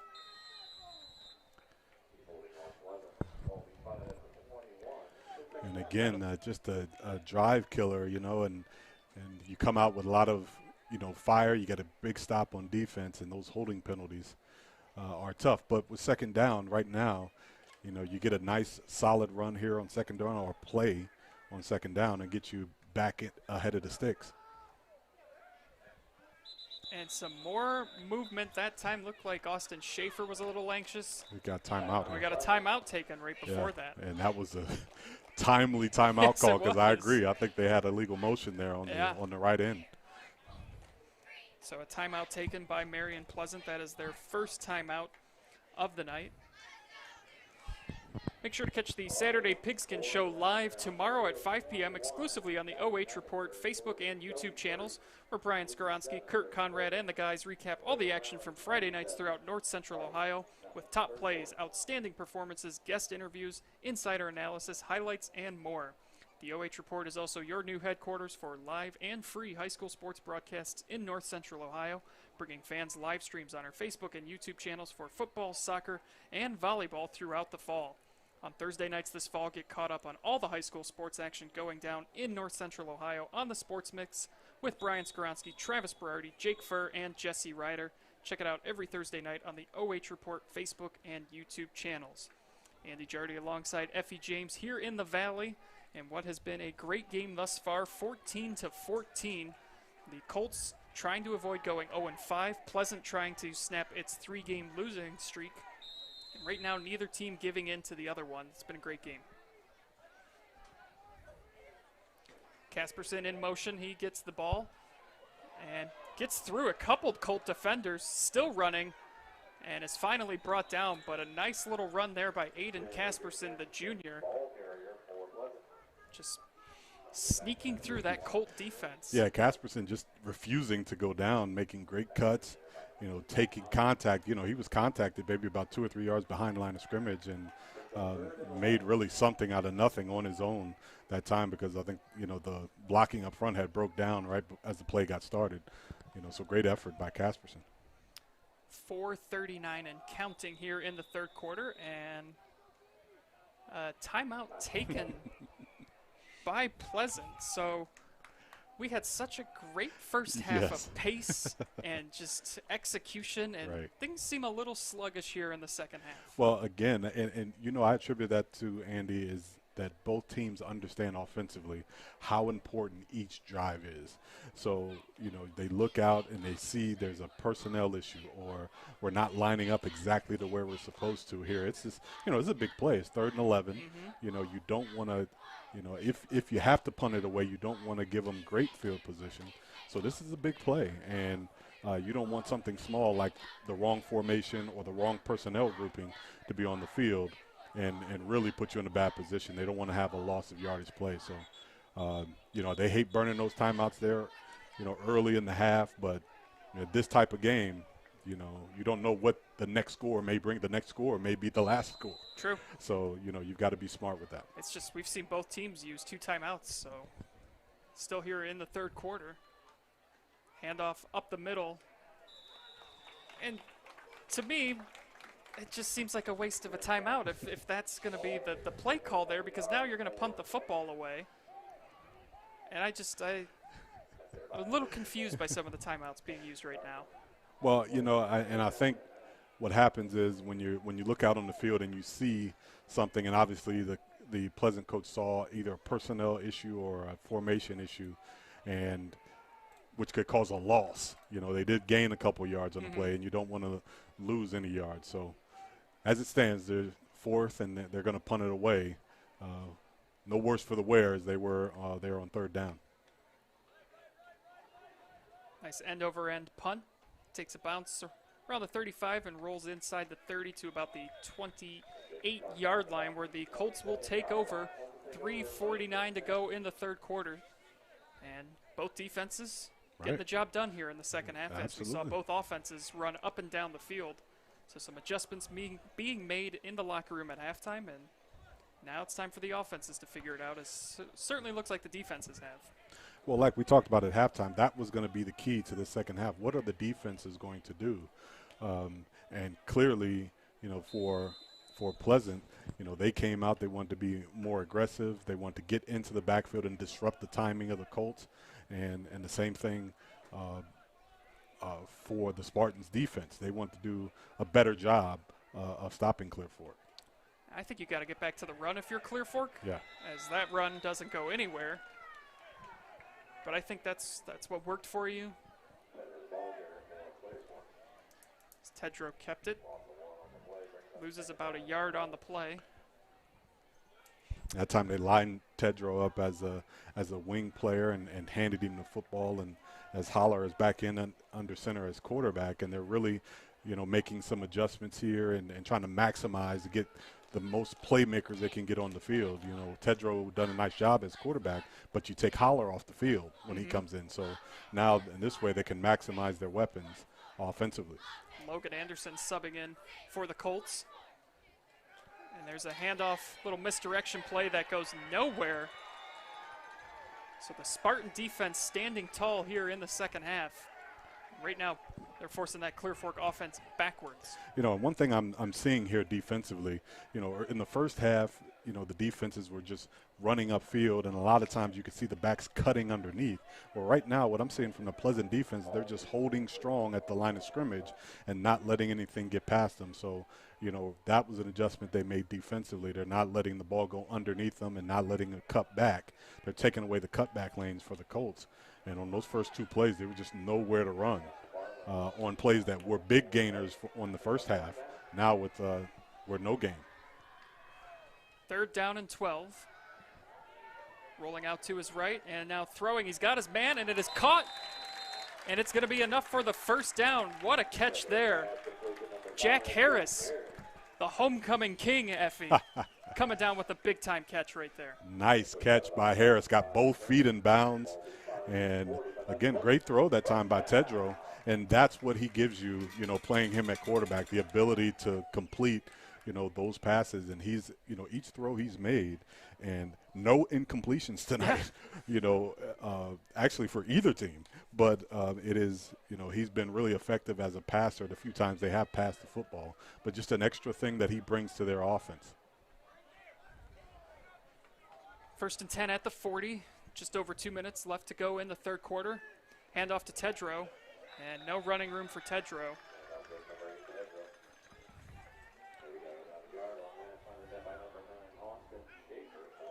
Schaefer in on the tackle.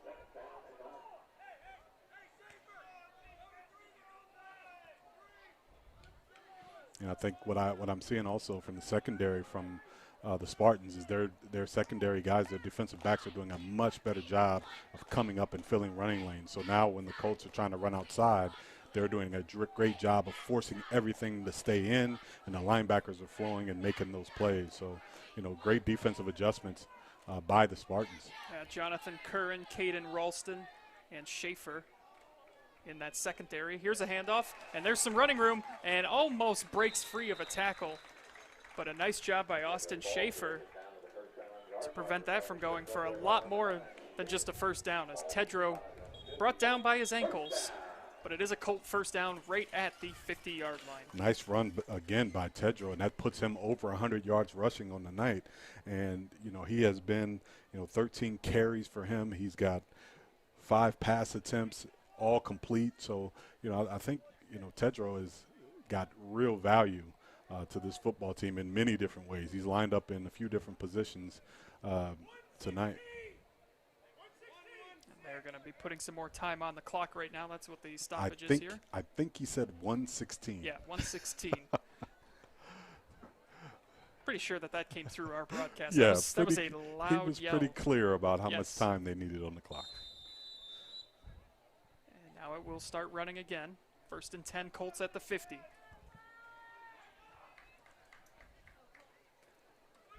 Sweep handoff to Tedrow. Plows ahead for about 5.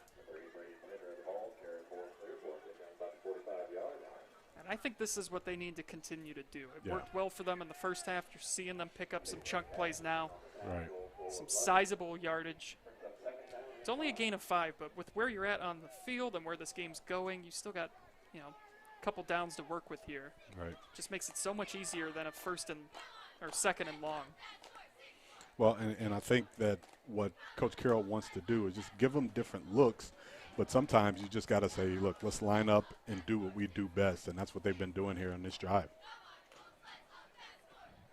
Fakes the handoff. He's got a man open over the middle, and it is caught. And it is going to be a touchdown for the Clear Fork Colts. Forget about the running game, Effie. Just throw it downfield. Touchdown, Clear Fork. Brady Tedrow with the 45-yard touchdown reception, and the Colts have retaken the lead. Great job. That time they put in Victor Skoog that time at quarterback, and they lined Tedrow up on the wing, and he just scooted free on the tight end hot pass right down the middle. Caught it, and there was nothing but green grass in front of him. Great job, great execution. Great play call that time after being in a traditional formation, running a drop back pass out of it. Good call, good execution by the Colts. The extra point attempt is up and good, so it is now 21-14. Clear Fork leading. 17 seconds left to go in the third quarter. How about Brady Tedrow, though? 3 touchdowns on the night, 2 of them running, and that one on the reception. Right. And he's thrown, he's completed 4 passes tonight as well. So, when you talk about somebody doing it all for a team offensively, Tedrow he is a weapon, and, giving credit to the Clear Fork coaching staff for knowing how to get different ways of getting the ball into your weapon's hands. And we hadn't seen number 20, Victor Skoog, the sophomore quarterback, come in, but he came in for that snap. I think they kind of just snuck him in at quarterback. A nice little play action, hot pass to the tight end over the middle, and Tedrow done the rest. Can the Spartans respond now? They've done it all night. Anytime Clear Fork has scored, they have responded as they return this kickoff out to about the 30-yard line. It's going to be marked at the 28 with 12 seconds to go in the third quarter. Well, that's a big play by Clear Fork, and, it's something I think, the Spartans hadn't seen offensively from them, so it kind of caught them off guard. But nonetheless, right now it feels important. This drive feels important for the Spartans offense because that was a quick strike by the Colts that time. So it feels like the Spartans have got to get something going here offensively on this drive. Oh, and tough for whoever is trailing in this game because both teams have done such a great job running the football, keeping their offenses on the field. So you can't really afford to fall down by, more than a possession in this game. Exactly. Schaefer on the carry gets out to the 32-yard line. And, I like the fact that, Pleasant is not going to panic here. They're down 1 score, but they're going to do what they've been doing tonight. Other than that first drive, it's been working well. So moving into the fourth quarter, I think they still feel good about where they are. We head to the fourth quarter. Don't go anywhere. Colts lead 21-14. You are watching high school football live and free on the OH Report.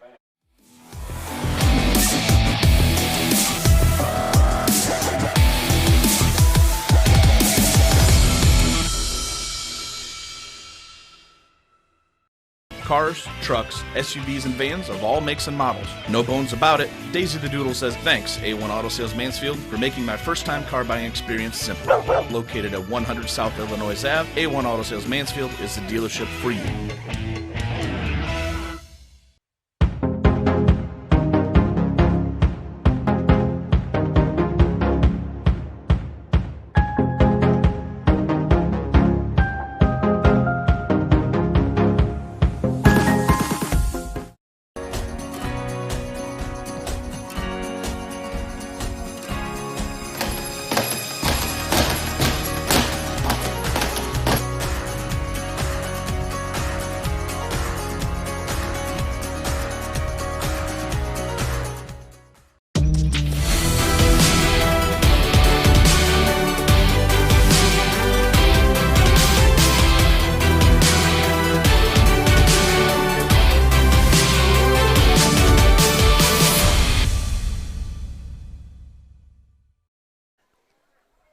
And welcome back into Clear Fork High School as we get set for what is sure to be a great finish to this one. Clear Fork leading 21-14. And a nice run on second down by the Spartans to make this 3rd down and 2. You know, often Schaefer that time just went off right tackle, wedge blocking, and they just pushed the line ahead for like a 6-yard gain. And they hand it off on the sweep.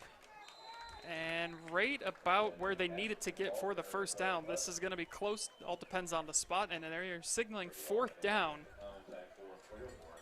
And I think, well, Effie, you got to go for it here. I think you have to go for this one. You know, this is a big call. And I think This they is a are big going call. to measure this. Are they? But It is close. I mean, that is going to be close. Connor Sparling took the football away, though, from where they Well, wanted to you know, measure the officials can't touch the football. Oh, that's right, yeah. So they, by the spot marker, it looks really close. Yeah, the officials cannot touch the football. 2020. So we'll see. It's going to be Looks short. to be short. Mm-hmm.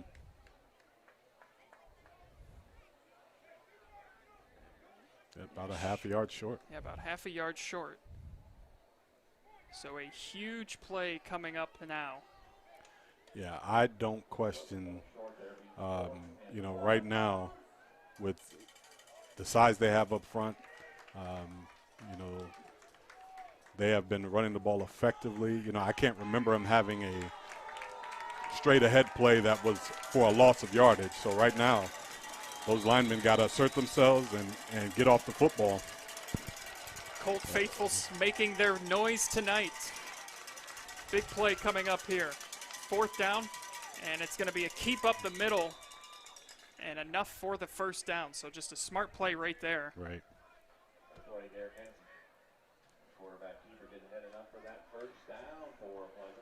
Yeah. Smart play call, you know, Chancellor right there. The offensive line has got the size advantage. All they have to do is get a push, and he falls forward. They get that 1st down. But yet a critical one now to keep this drive alive. They had to have that one. Yeah. Yeah, that was definitely the biggest play of the game thus far. Sure there'll be plenty more, though, as they get the 1st down. Trailing by 7, just over 10 minutes to go in this game. Schaefer in motion, and he's looking to throw. He throws it downfield. He's got his receiver, and it's caught. So once again, Schaefer showing off the arm. He's made some nice completions here tonight. And that is going to be enough for a Spartans 1st down as they cross into Colt territory. And, you know, Caden Ralston has all 4 catches. 4 pass attempts, 4 catches for Caden Ralston for 41 yards tonight. So they can throw and catch when they need to. Same play.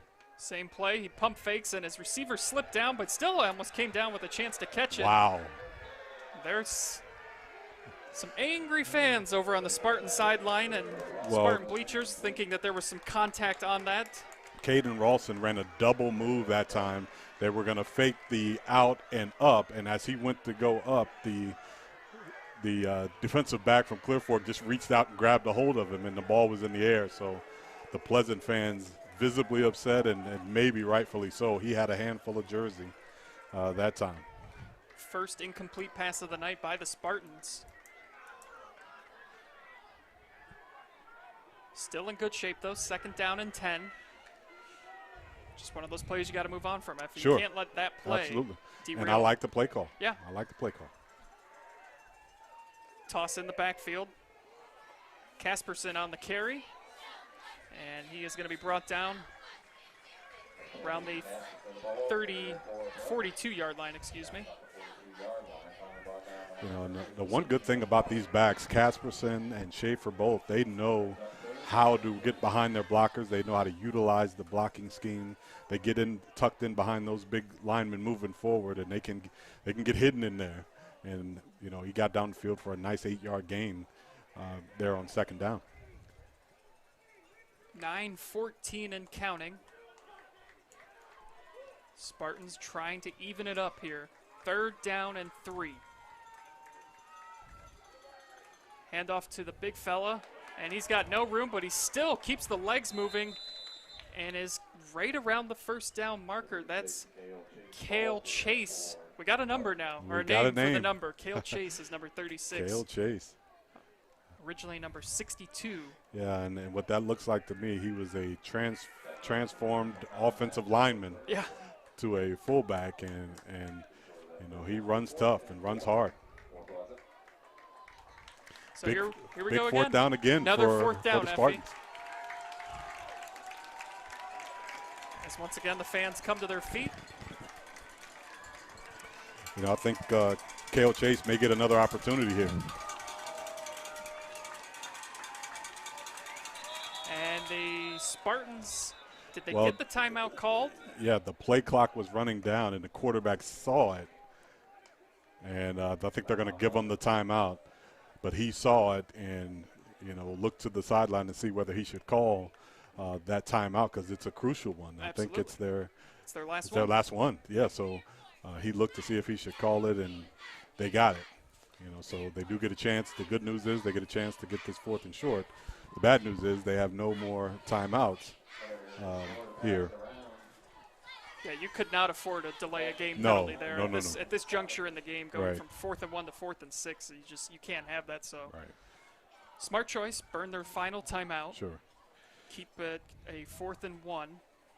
And, you know, I'll tell you, you know, short of, you know, a major blocking mishap, or, again, the offense trying to get a little too cute here on 4th and short, you know, I'm not sure if the Clear Fork defensive front can do anything against this really stout offensive line if they just come off the ball. Now, if they try to get cute, you know, then they're going to leave some seams. But I don't think they're going to do that. They're just going to wedge block here straight ahead, foot-to-foot splits, and here we go on 4th and short. And movement up front. Wow.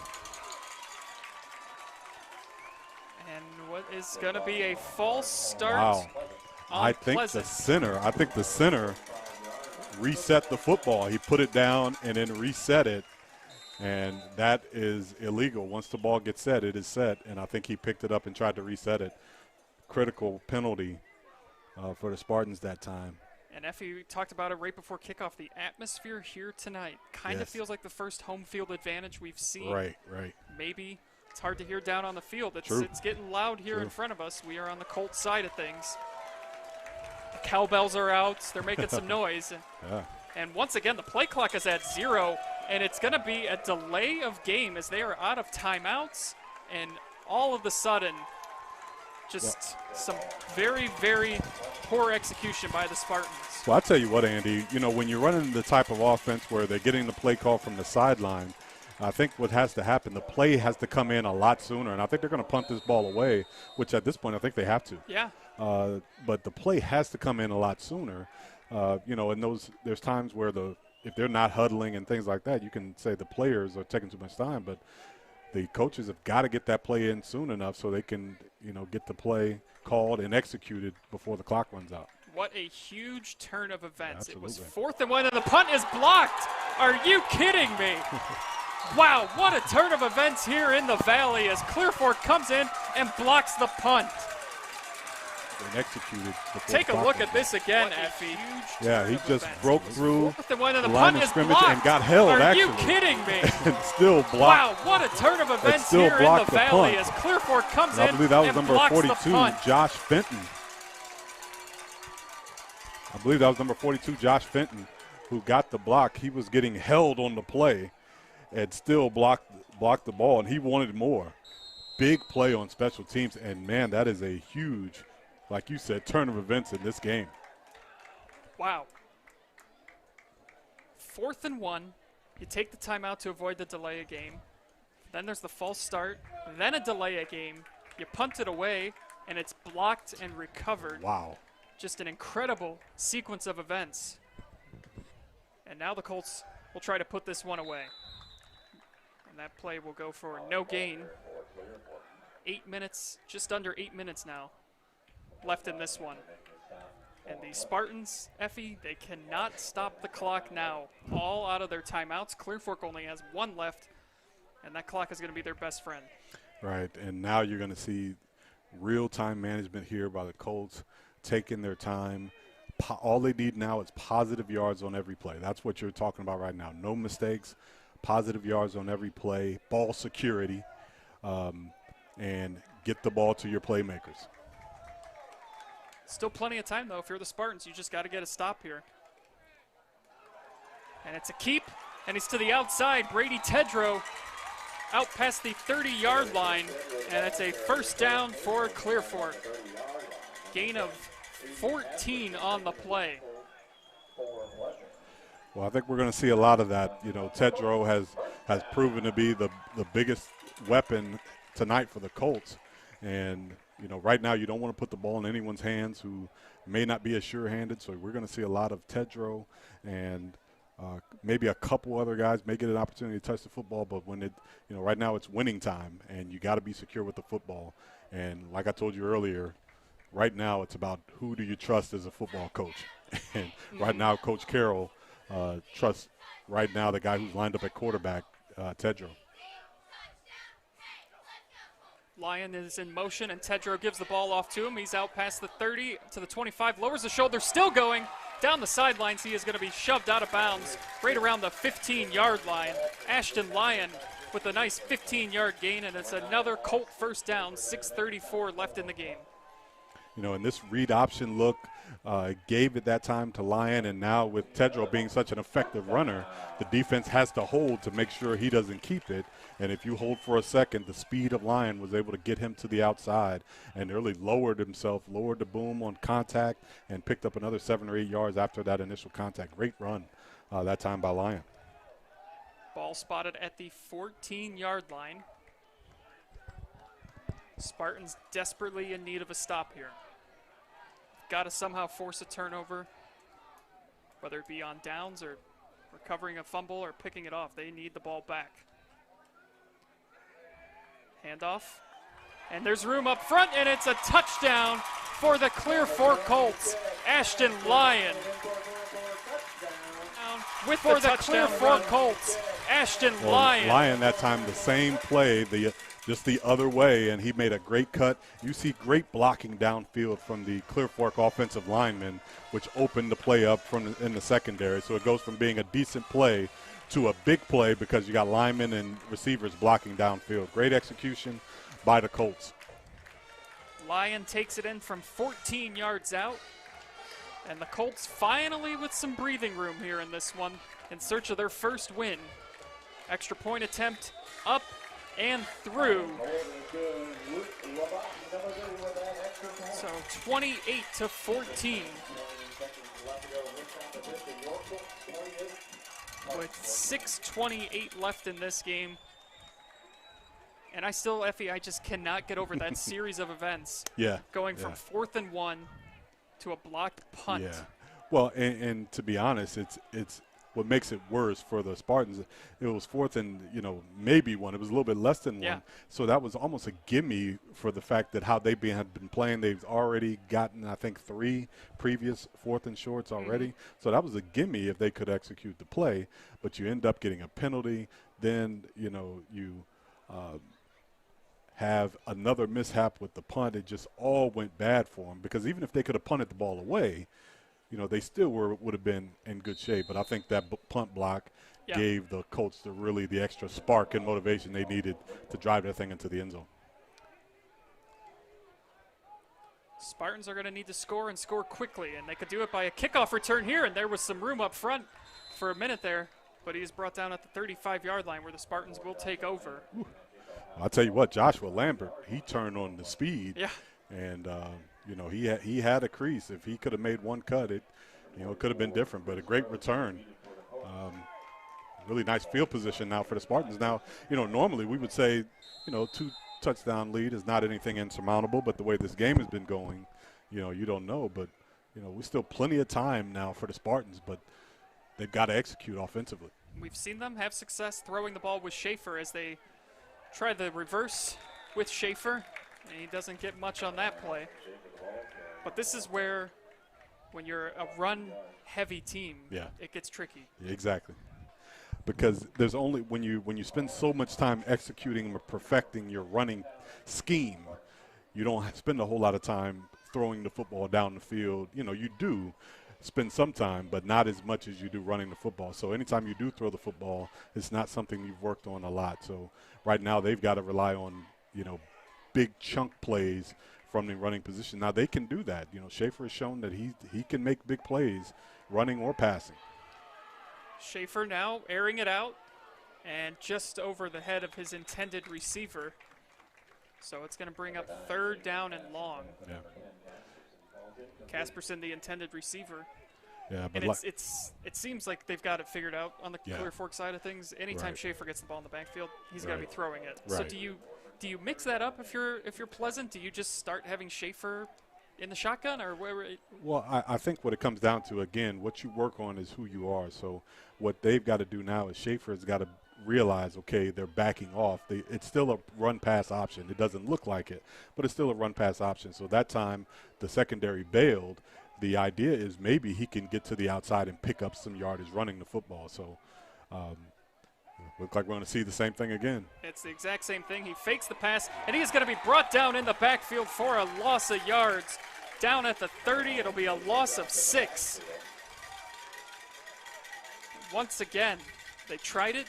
Schaefer in motion, pitch it to him and have him throw it. But Clear Fork, the adjustments they have made since the halftime.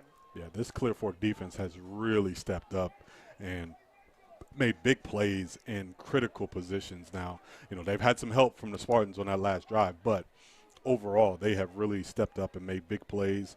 The adjustments that they've made on the defensive end, the takeaway, a lot of those off-tackle runs for the Spartans that they were having such success with early, just not there anymore for the Spartans. So Clear Fork's really done a good job with their adjustments. So the Spartans will try and get this first down to keep their hopes alive, and a pass is caught. Are you kidding me? Wow. What a catch right there by Austin Schaefer. For the Spartans. So take a look at Clear this Fork's again. really done a good job. They line up there is a penalty Austin flag on Schaefer the play. as a We'll wideout. try and He get just this goes first down to keep their hopes over alive, and top that pass of is the defender. caught. Are you And kidding me? wow, What wow. a catch right there by Austin Schaefer. I don't know if it's going to stand, though. Wow. There is a penalty flag on the play. I thought that would have been pass interference on the defense, but me too, but they seem to be bringing this one back. they called it offensive pass interference. Offensive pass interference. Ooh. I don't know about that one, Effie. Wow. Now that is an interesting call. That's an interesting call. Unless it was somewhere other than the ball, because all I saw was the receiver go after the football that the defender was not even looking at. It came back to an underthrown pass, Right, too. exactly. So that's where I struggle to see where there's offensive pass interference. So that's going to – wow. I don't think there's too many plays in the playbook No for way. 4th and 39. No way. But they are going to air it out downfield, and it is incomplete. Intended for Ralston. A little contact. And I'm telling you what, Ralston was open. He was, yeah. And, you know, as much as you can't believe that on 4th and long, he had the corner beat. The safety, to me, looked a little slow getting there. And if that ball's a little bit thrown to the outside, a little bit shorter. But nonetheless, you know, now the Colts are in position to put this thing away. Yep. 4:18 left in this game. They'll take over on the 16-yard line. And just a really tough second half for Pleasant. And what was an incredibly entertaining first half, well executed. Just a lot of penalties in the second half. Really dictating the outcome of this one. Right. As Clear Fork, Tedrow again, his 4th touchdown of the night. 16-yard run from one Brady Tedrow. As you take a look at him again. Tedrow with Tedrow the cutback, again, and his you know that just 4th takes the heart out of the defense. touchdown Makes a of great the cut, night. explodes through that acceleration 16-yard zone, run and smelt from the end one zone. Brady Tedrow, now 16 carries, 140 yards, and now 3 touchdowns. on the night. So he has been everything for the Colts offensively. I have a sneaking suspicion we've figured out our player of the game. Maybe so. Maybe so. And, you know, I could tell you right now, Coach Carroll is probably the most excited guy because, like I said, I talked to him a couple days ago, and he loves this team. He loves coaching this team. He knows that they compete, even though they don't have any wins at this point. But he enjoys teaching the game to these young guys and watching them get better. And to see them have a breakthrough night tonight has got to be, you know, great for him and then great for his players as well, because he's been telling them to just stay after it. Yeah, it's been a tough season, no doubt, for Clear Fork. They're 0-4 for the first time in 20 years. Yeah. But they've been in some very close games this year. They lost in week 1 to Lucas, 18-15. Then they lost to River Valley, 25-13. A double overtime loss to Galleon, 20-17. And then against a good Ontario team last week, they were up 14-0, and then really just the wheels fell off, and they lost 41-14. But a nice bounce-back win here for them tonight to get their first win of the season, as the Spartans now will just try and get some momentum back as the ball comes loose, but his knee was already down. As Pleasant coming into tonight on a 3-game losing streak, as that will go to 4. You know, and like you said earlier, this is, you know, in other circumstances where you got a team that can do multiple things offensively, this is not insurmountable even now, but, you know, as limited as they are, you're forced now to do something that you don't normally do. You're going to line up and now almost have to start throwing the ball around the football field, and that's just not who Pleasant is at this point. Casperson is brought down in the backfield, and I tell you, Effie, momentum in high school sports especially is just so crucial. Absolutely. And that blocked punt is just really, I think, where this game completely turned around. It was in the penalties that preceded that block punt was just a real tough series of events to overcome. Yeah, you got to remember, these are still kids. You know what I mean? Sometimes we look at them on the field. You know, we're streaming them live via the OH.Report.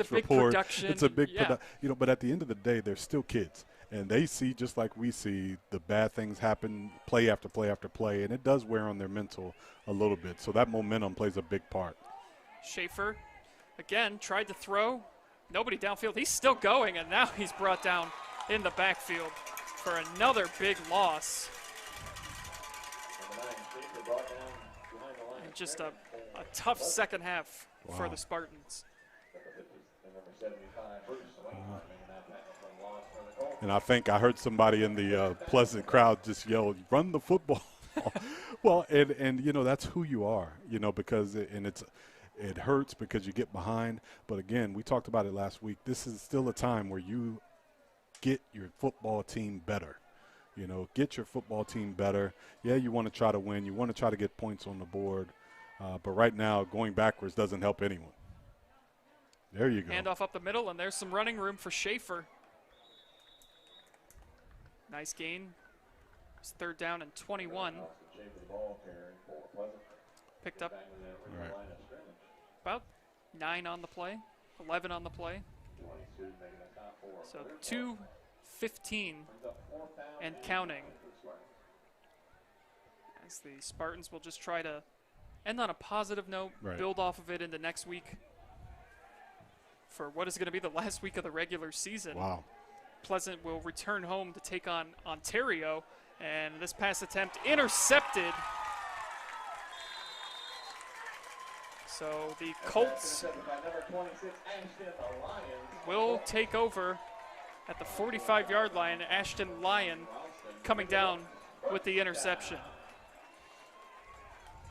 You know, and the thing about that is for Pleasant is, you know, this is a game that on the scoreboard looks like they got blown away, but actually they played very well. And like you talked about earlier, that one series of events really, you know, blew the game open for them. And I think it deflated their defense. Once their defense got back on the field, they just didn't have the energy that they needed to stop the Colts, who were riding the momentum of that block punt at the time.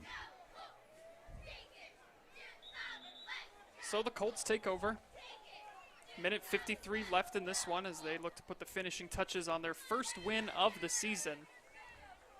It's always a good sight to see a team get off the schneid, pick up a win. Absolutely. You know, in this shortened season, you know, getting a win for Coach Carroll and his kids, that means everything. A league win, it's a positive. They have been in every game that they've played. They haven't been blown away by anyone. You know, so to get this win has got to be gratifying for those coaches and the players.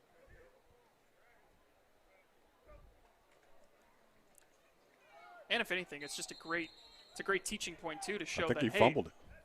He did fumble. He fumbled the ball. So Pleasant will take over. Well, not the way you wanted to end your first Right. win of the night, but Sure. as I was saying, it goes to show that, hey, when we execute, when we focus, Right. this is the result we get. Forget Sure. about those first 4 losses where we didn't do things the way that we are supposed to do them. Right. The game we played tonight is what we have to do if we want to succeed. Right. And you want to build. You know, you want to build on this game and, you know, take this momentum into the next game and now for everybody into the playoff. And, you know, I don't care what anyone says on a given night. If you get rolling, they've got the weapons to make any game interesting. Clear Fork will travel to Marion Harding next week, who is 1-3 on the season. And here we go. Schaefer's just going to air it out now. And he's got quite an arm. He does. That was a beautifully thrown ball. It's incomplete. He does. But a great throw. Tried to connect with his go-to receiver, Caden Ralston, who's had some big catches tonight. You know, when you get reduced down to a small fraction of the offense of who you are, it just makes it difficult. And you know, like you said, I am really impressed with Austin Schaefer. He is, you know, Pleasant's version of Brady Tedrow. You know, he does it all for them. He can throw the ball. He runs it from the running back position. We saw him catch a pass, I believe, tonight also. So, you know, he does it all tonight. And he's going to be brought down in the backfield. Just nobody open downfield. I mean, this is a Spartans offense that had around 260 yards at halftime. Yes. And I wouldn't be surprised if they were in the negative here in the second half, because they've had a lot of plays go for big losses. Here in the second half, they have had 5 rushing plays that have gone for negative yards. And it has been just a tale of 2 halves for this offense. And when it comes down to it, I think we talked about the importance of the defensive adjustments, and I think Clear Fork done a better job of making those adjustments at halftime. 3rd down and 15 as Cale Chase rumbles ahead to midfield, picks up 8 on the play, and 40 seconds left in this game. They'll most likely run one more play here on 4th down.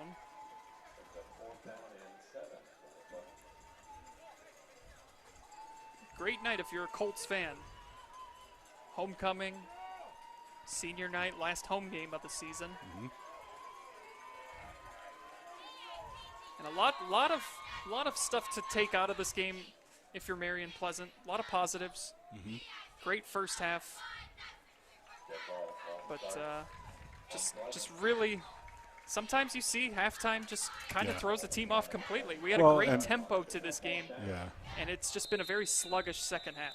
You know, from a teaching perspective, though, as a coach, you can let your kids watch the video and you can show themselves being successful, and then show them how the little things cost you in the game. But nonetheless, big win, big first win of the season for the Clear Fork Colts.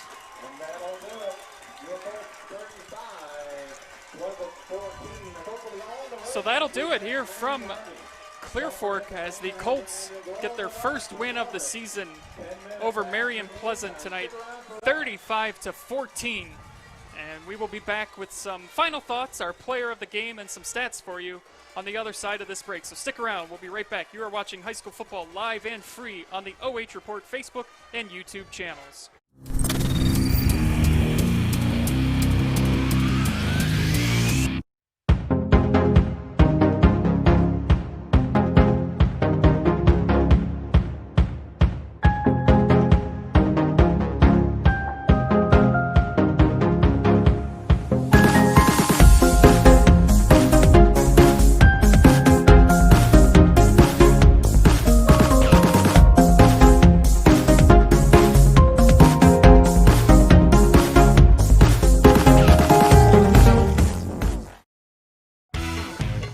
A1 Auto Sales Mansfield is driving excitement. You asked for it, you got it. A 3-month, 3,000-mile warranty on all vehicles. A local veteran-owned dealership caring about the community, providing quality vehicles at rock-bottom pricing. Cars, trucks, SUVs, and vans of all makes and models. No bones about it. Daisy the Doodle says thanks, A1 Auto Sales Mansfield, for making my first-time car buying experience simple. Located at 100 South Illinois Ave, A1 Auto Sales Mansfield is the dealership for you.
Back here at Clear Fork, where the Colts picked up their first win of the season in impressive fashion tonight, 35-14 over Marion Pleasant.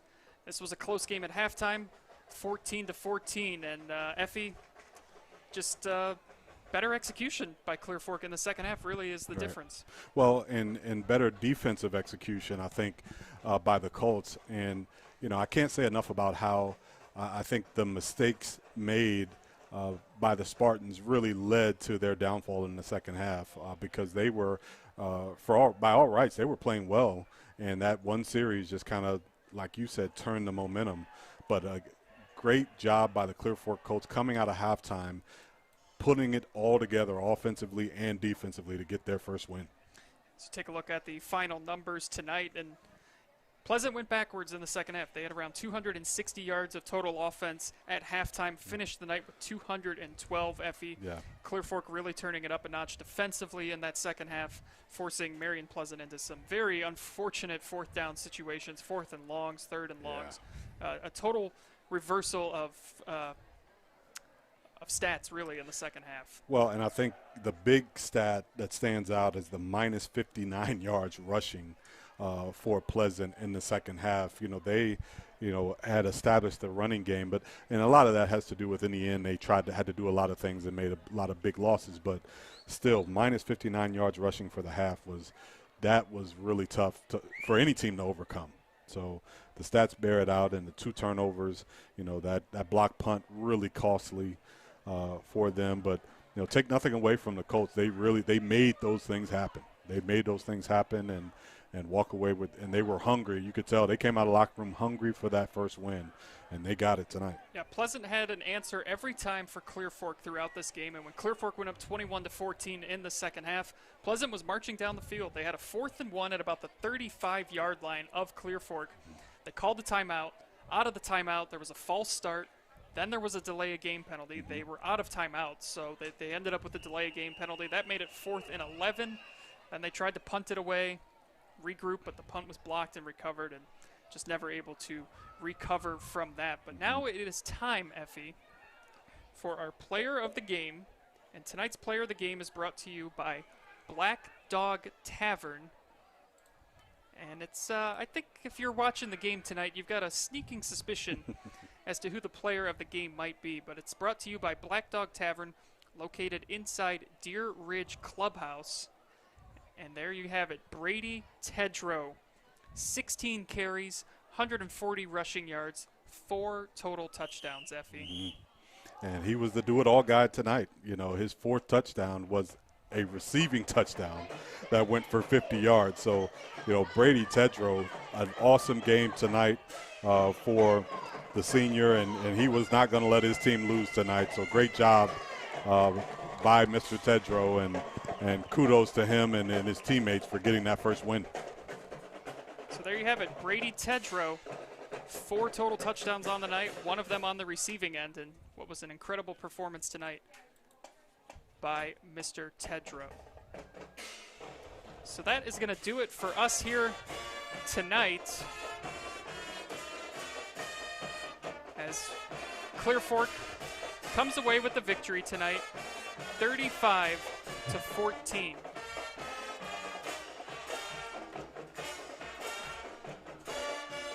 For Andy Jardy, or for Effie James, excuse me, I'm Andy Jardy. You've been watching high school football live and free on the OH.Report, powered by BS Media Productions. Thanks again to our generous sponsors for making this all possible. Keep it locked into the OH.Report, your new home for live sports coverage in North Central Ohio and beyond. So long for now, everybody.